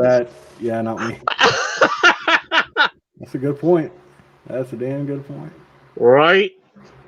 He's busy doing burpees at 3 a.m. after he wakes up. Fuck that shit, dude. It's like, look, I'm not gonna hate on the guy because you know what? We need those people, but we need other people there too. Okay? I mean, it works for him, you know. It works for him. It's not gonna work for everyone else. It doesn't mean I'm not gonna shit on Jocko because he wakes up at 3 a.m. and goes to sleep at 6 p.m. Whatever the fuck he does. That's the thing, though. That's the whole thing, though. Is like you. But then don't hate on me because I wake up at noon and then I go to sleep at 5 a.m. It's just that you got guys like Jocko Willink. You got that Canadian professor dude. The problem with most guys is that they're looking for fucking role models too much. Like that's true. They need to be they need to learn to be their own man and be comfortable with that. Stop looking at other dudes, man. That takes effort, though. I mean, it's one thing to look at Jocko, or it's one thing to look at us, or it's one thing to look at any of the other personalities that we know and get examples for that. I mean, and that's nothing. There's nothing wrong with that. You get examples from Jocko and me and you and everyone else. That's fine. But then you have to apply it to your own life. Yeah. And so who are you and what do you want? And how do you want to apply it to your life? And how do you want it to take effect? That's hard. Much easier to just mold your life after somebody else. Developing the discipline to maintain weight or other aspects of life. Yeah, no shit. You're not wrong, Riggs. You're not wrong. It's just that, yeah, you had a and Riggs was your father, so there's that problem. You had a single mom, so he probably left you with gonorrhea. No, you're probably a single mom, and so yeah, you're hamstrung. But that doesn't mean you still can't learn those skills. You know, to maintain your weight, you can still develop the discipline. It's a little bit later, but you can still do it. I think because of where he found this channel and all this stuff, I think he's on that path. So I'm not worried about Riggs here. Well, no, I don't worry about him either because he's already found what his problems are, and he's working on. That's half the battle. It really is. Yeah, that's a vast majority. At least he understands it, and at least you can't take on the problem if you don't know what it is, or if you can't admit to yourself what it is. That's even worse. That's the majority. If you can recognize it, but you just if you just ignore it, that's even worse. That's the majority of MGTOW. They don't. they don't want to. 100%. They don't want to tell themselves what the problem really is. Well, they use it as it's a like everyone else is saying, you know, about the black pill, red pill, all this other stuff. It's a coping mechanism. Like they just use that as like, well, I'm MGTOW, I'm going to do this, but I'm going to only talk about MGTOW things and how women are bad. Like, it's a coping mechanism for a problem that you have. That's really what it is. You know, I'm by definition MGTOW. You're by definition a MGTOW. Most of the guys you know, Vince, Rob, TJ, Aaron, Nick, all of us were pretty much MGTOW. You know what separates us from them? We never fucking talk about it. We just go out and actually do our own fucking thing. Because you know what? Oh yeah, okay. I'm gonna go do one thing. I don't want to do what everyone else is doing, and then we go out and do it. We never sit around and talk about it. You know, throwing Red Arrest Sings the Blues along with that as well. Chris Von Erck as well. Dark like dude. Hell, he's MGTOW and he's fucking married and has kids. He's raising a family. And he's MGTOW. Yeah. No? Yeah.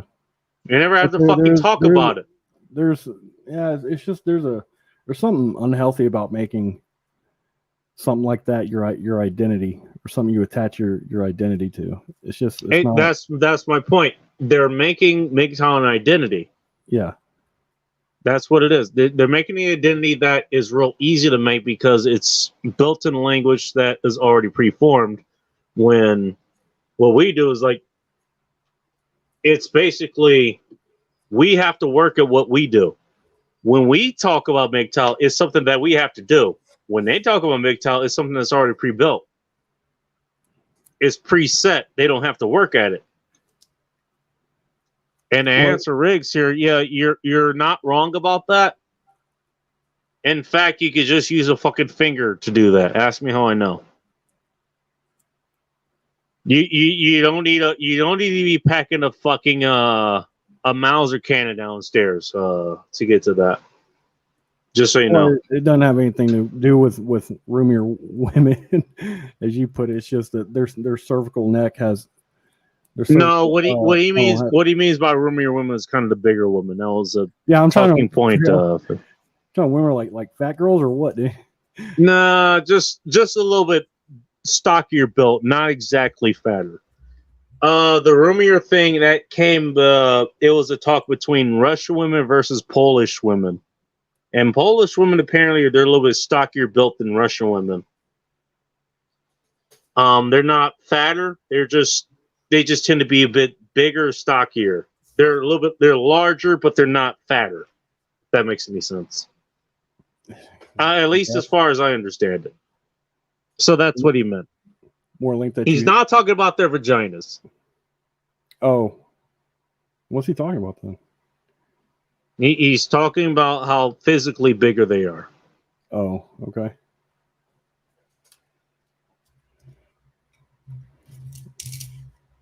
Just trying to get the rest of the comments. I'm gonna get out of here.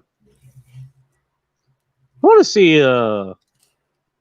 if we're still recommending $9 or $11 or something for requested tips for tonight. I was actually gonna order food last night, and I saw the fucking. I was like, I'm just gonna fucking wait. That happened last night. There was a Chinese restaurant I was going to order from. It was something with beef, and I think it was orange chicken and some other shit. And I always like ordering a bunch of shit. So it's like $50, but I'm gonna have like food for 3 or 4 days. And when I saw the suggestive was like it was $9 just for like holy shit.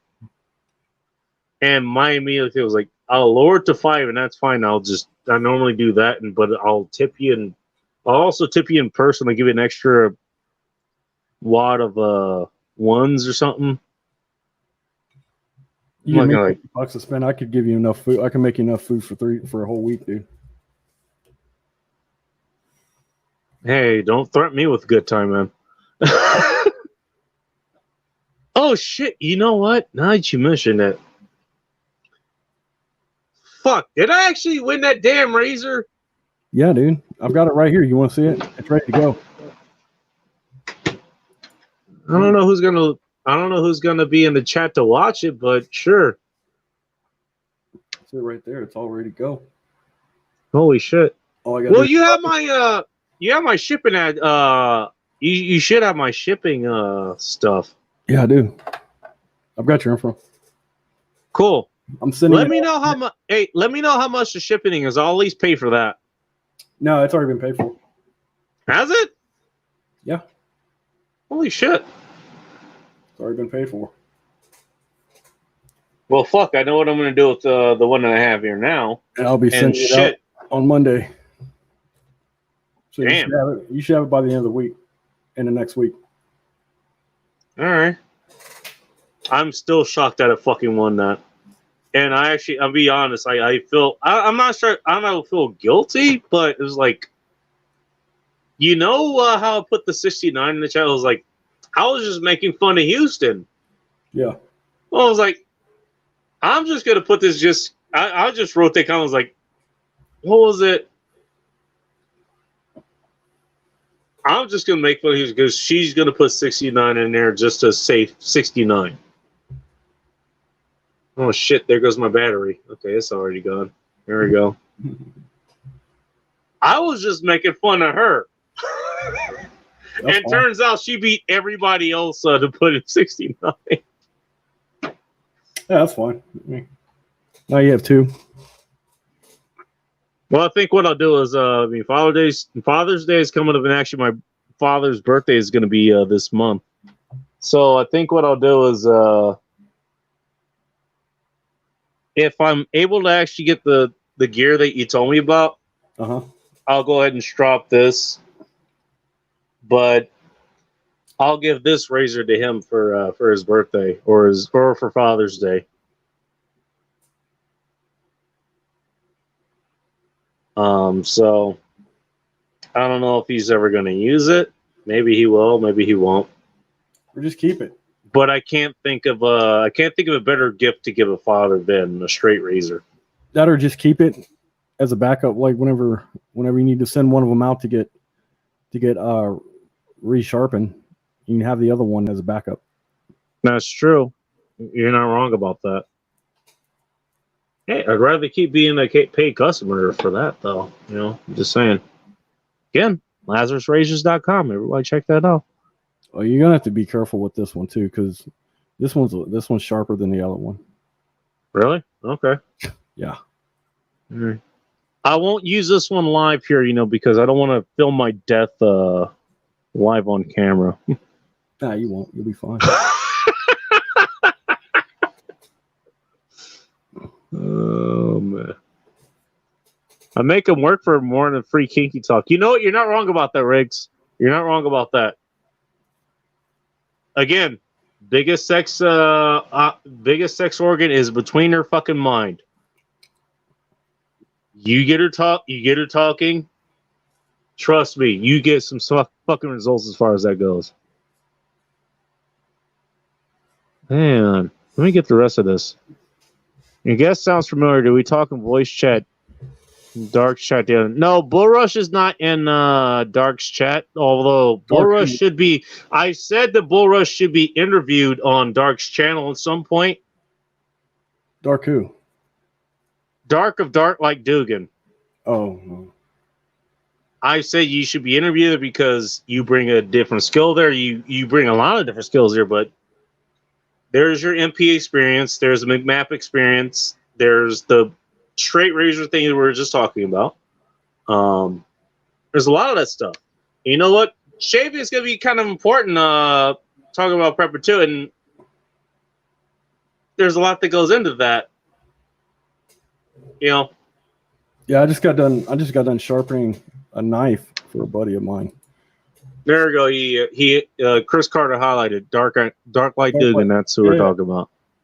But this is the one that I just got done sharpening for him. It's a Gerber flat iron. And for your buddy, or who do you sharpen it for? For a buddy of mine. Oh, cool. Yeah, he had a. Hey, knife sharpening. You think that'd be kind of important during the if we have without rule of law or shit's the fan or something? You think knives would be kind of important? I'm just asking for a friend here. I've been trying to tell you guys that. I mean, you don't have to have the stuff that I have, but the technique and stuff is something you have to work on. Definitely. Pour your mouth and tongue. Okay, I think I know what he means here. Oh, that's something I've heard. I've been looking at Eastern Europe. Now, I've had the Russian experience, but I haven't had the rest of the European experience. I've heard good things about Latvian women. Along with Romanian and, who was it, Polish women or something? Mm-hmm. Oh my God, the pussies of Eastern European women. I could swear by that. Trust me. Yeah. God, what else? Sex foam wedge is great bedroom tool. Access easier for what? I think it was you put the foam wedge up underneath their stomach in doggy style. Yeah. Okay, all right. You can do the same thing with a couple pillows. I never had that problem. I have. I fucked Hot Russian next. You know, like she was flat on her fucking stomach, and I was able to do that. Mm-hmm. And it feels like Bowl of Chaos was the same way. Did that with her too. It was like it feels I don't know how to explain it, but it feels different. It feels a lot more liquid. Let's just put it that way. Ergonomics, okay. God damn it, I can't keep up with the comments. I cannot believe it's 3:00 in the morning here and I've got this many comments. I'm about to run out of battery power, so you guys are gonna have to wrap this up. Even better is a sex chase yoga chair if you can afford it. There's a yoga chair? Are you serious? Yep. I'm good with just the wedge for now. What the fuck is a yoga chair? Do I want to know what this is? Well, I'm Hot Russian X was into yoga, and I never heard of a yoga chair. Well, I'm turning one of my extra rooms. I'm turning one of my extra rooms into a sex dungeon right now, and I thought you already had a sex dungeon. No, not like a committed one. No, I have my bedroom. That's about it. But I'm turning one, and I'm getting like a should be all you need. But I get it. I'm getting a spanking bench and stuff, kind of like what Vince has. What Vince has. And over at masculinegeek.com for those who are listening. Go to masculinegeek.com. My next purchase is going to be a sex swing, and then after that, I'm drawing plans to make my own St. Andrew's cross. It's going to be. I'm not even sure I want to know what that is. Well, just look it up on the internet. St. Andrew's cross. It's basically what it says. It's a fucking cross. It's got pads and stuff that you can. It's padded at the hand. You can buckle a girl down into it and stuff like that. Oh my god! But I'm drawing out plans right now to make one to where you can break it down in mobile and stuff. So hey, mobile's good. That's good. Yeah. I can get behind that. Yeah. Or on top of it, or behind it, whatever she asked for. But that was besides the question. What else? Put her legs up in the air. I've done that before.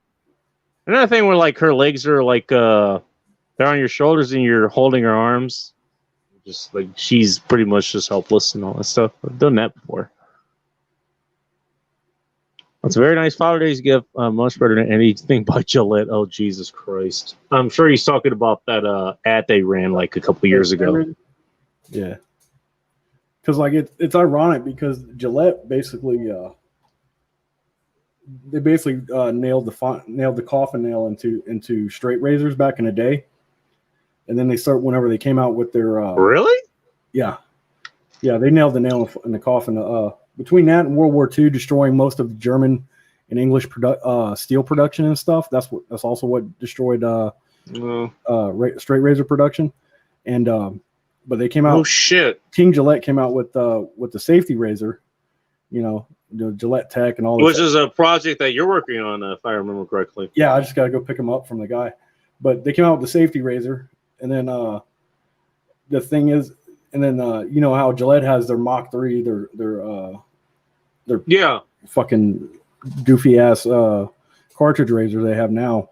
And the I thing remember getting those free in the mail. what's ironic, but I never bought them.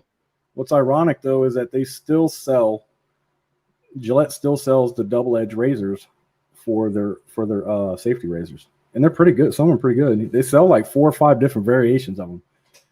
You got Gillette blue, you got the Gillette 7 o'clock yellow, the 7 o'clock black. Jesus Christ, there's that many? Yeah. Holy fuck. Mm-hmm. By men with little hats. Yeah. I think he's talking about. I think Matt is talking about your razor there. Oh, yeah. I mean, he's not wrong. That's what it looks like. It looks like a big. It looks like a cleaver. That's what I was gonna say. I think you brought it up. I was driving at the time, so I couldn't type it. But that's what I was thinking. Someone was talking about like a butcher knife or something. Like when you had showed it in the chat. It's like he's talking about this one, dude. Meat cleaver. Yeah, he's talking about this one. Oh, all right. And that's actually there you go. Yeah, it's kind of a pain. Yeah, there you go. There's Kenpachi Zaraki's Zanpakuto. There you go. It's kind of a pain in the ass to sharpen too because it's D2 tool steel. Some hard fucking steel, man. Hard. There you go. Estonia. That was the other one I was thinking of. Baltimore. Estonia. I want to visit that fucking country. I've heard good things about it. The women are hot and the drinks are cheap, along with everything else. That's what I've heard. And that just happens to be my type of woman. Those Eastern European chicks, brunettes, blue eyes, fucking A. I'm just saying. Not that I don't mind, like the chicks from dark meat Asia or like Colombia or Venezuela or something like that. I'm just saying. I have no preference. I don't care. That's just if I had to pick. As long as they're DTF. That's all I care about. They pass the big test. And they're thin. We're not fucking land wheels around here. I wouldn't say thin, I would say fit. That's just my thing. Well, I get what you mean. But not fat. Let's just say that. Not fat. We can agree on that. There we go. Not fucking fat. That was the other thing I wanted to talk about today. I put in a post for Masculine Geeks, the Masculine Geek chat, or the newsletter. Because Vince, for the last couple weeks, he's been the only one around. I was like, dude, you've got us Masculine Geek Life people here. We could throw in something for it. And he asked, I think it was me and it was Amos as well. And say, hey, I'd go ahead and take a ride. And then it was like, man, it was like 3 or 4 in the morning, but I went ahead and built out something anyways. And it was about time. And I was like, how you should value it, because basically it's the only currency that you really have. I mean, if you compare it directly to, actual currency, just use the US dollar, for example. You can make more US dollars. You can make more crypto, Bitcoin, whatever. You can make more silver. You can't make more time. And so that's what you should be guarding the most. And I talked about, what was it? Working, the job, something. I bitched on here about the people who actively remove tips from the job that I do, and not taking those. But the other one was dealing with specifically dating apps and all this stuff. Now, okay, back then, maybe in my early 20s, I would actually take some of the chicks who were, let's just say, not thin, not fit. He's not wrong about that, by the way. Firecracker. Yeah. But I'm looking at like, I stay the fuck away from them. They're like my kryptonite. I'm not. I don't care. Well, as far as like LTRs and shit, because that's a different story altogether. I was like, all right, maybe she's even close by, and maybe that's the moped type of chick or whatever. It's like, I'm not attracted to her, so I'm hitting the pass button. I'm not fucking that. I got better things to do in my time. So it's really prioritizing your time. I'm not dealing with it. Just saying. Man has the right idea. Don't be fat and smelly. That goes a long fucking way on either side, by the way. But, you know, we're all guys here, so we know which side we're talking about. Go back up to what Matt said about bed straps are fun. Bed straps? Yeah, bed straps. Go up. Oh, here we are. Here, I'm gonna share my screen. Here we fucking go. Dude, hit the share screen on your stuff. Can you do that? I don't know how to. You I don't know how to do that. Oh well, fuck it. I forgot about that. You're fucking. And I got like 5 minutes of power left anyway, so. Oh, okay. You just run through them then. You can get an idea of what he means by bed straps. Now the fire crotch is he talking about redheads or is he? Because I'm assuming he's talking about. I'm assuming he's talking about like actual redheads. Okay. Maybe even gingers too. That's what fire crotch means. Okay, because I even did think because I follow several. I at least try to find the redheads that you know, they're not just redheads that just exist and they're just like, you know, like just skinny waifs and shit. They actually like maybe they actually like run or they lift things every once in a while. It's kind of hard to find those because most redheads they don't do anything. It's real fucking hard to find. But I'll find those every once in a while. And usually I'll post them on Fridays like, hey, it's Fire Crotch Friday. There you go. That's what I do. Oh, you know what? Matt brings a good point. I've seen that happen a few times.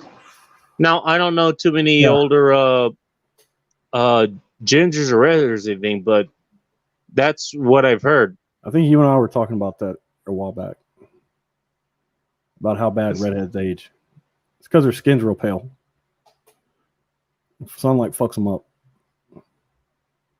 Oh yeah, you grow in a place that doesn't have sunlight, then that's kind of a problem. Yeah, because that means. Yeah, that's what I was assuming. Because fire crotch means something else too. At least I've heard. That's a different fucking thing. That's a different problem. Gonorrhea, nerd. No. Herpes.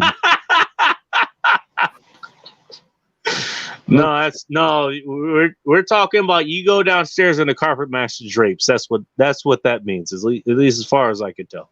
Sure. I got you. I got no problem with that. I'm just saying. All right. Shit. I don't keep them in a dungeon. I keep them inside a dog kennel when they act up. Jesus Christ. What? Dungeons whenever they've been behaving properly. The kennel. They have more room in the dungeon than a dog kennel, I would imagine. Yeah. Dungeons, they've been good. Kennels, whenever they've been bad. You just put them in a kennel for a couple hours. All right. Last comment of the night, and then we're out of here. Because I'm almost out of power. Uh-oh. I don't know about that. I mean, I know the sentiment, but I get where he's coming from. Mm-hmm. Black don't crack, as the saying goes. White women, it depends on how you take care of it. It really does. My family, just real quick, I'll leave you with this, and I won't leave the family name because that will give it away. But what was their family model? Was like, fuck. Small but like leather, well put together, or something like that. They kind of have the same sentiment. And if you look at my mom, she doesn't look like she's in her 50s. She really doesn't. But I mean, I've seen white women that are in their 50s, even 60s and stuff, and like, it's not a universal rule. Let's just put it that way.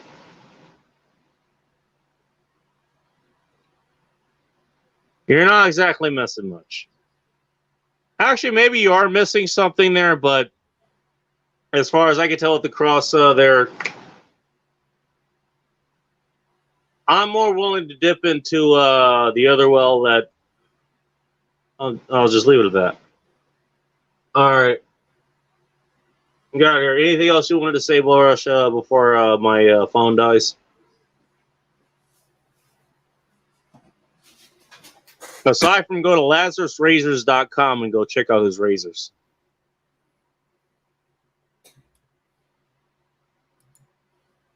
I think Borush is busy. No, I'm here. Oh, okay.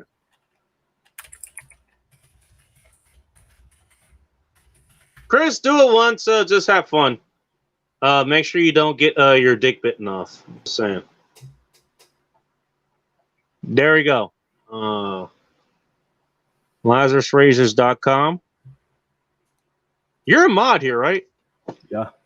Okay, cool. All right, cool. I was going to make sure that was on there, but I don't know if I had time to do it. The attitude, what Riggs was saying, the attitude they have them. Yeah, but same thing. Like if you enforce your boundaries, they don't act like that. No, you know what? He's not wrong. He is not wrong. I've dealt with the attitude from black women. I've dealt with the attitude from white women. By God, I won't deal with the attitude from white women before I deal. You're not wrong. You are not wrong. But I would rather deal with the attitude from from white women. Well, I dated a black girl one time. That you can do. She was like half black. And you're not wrong. Like they, if you're strong enough, you're framing all of the bullshit. They're very fucking compliant. They are. But I mean, look. I have too much experience with it. I can't deal with it anymore. I just can't. Not that I wouldn't date a black woman again in the future. It all depends. It's all context and all this stuff. But you know, God, I got PTSD from this shit, man. What can I say? All right, let's get out of here. Jesus. Yeah, okay. Battery may run out soon. Yeah, no shit. I've been saying that for the last fucking 15 minutes. Okay, thank you, notifications. All right, I guess it's time to wrap this up. Thanks for stopping by, Bull Rush. Everybody go check out Lazarus Razors. Until next time, stay dangerous, keep it tactical, and now that we have 5 people listening instead of 4 for some fucking reason as we end this, who the hell just showed up? That's what I want to know. I think Dark just woke up or something. I don't know. Until next time, be chaos, my friends. Jesus fucking Christ.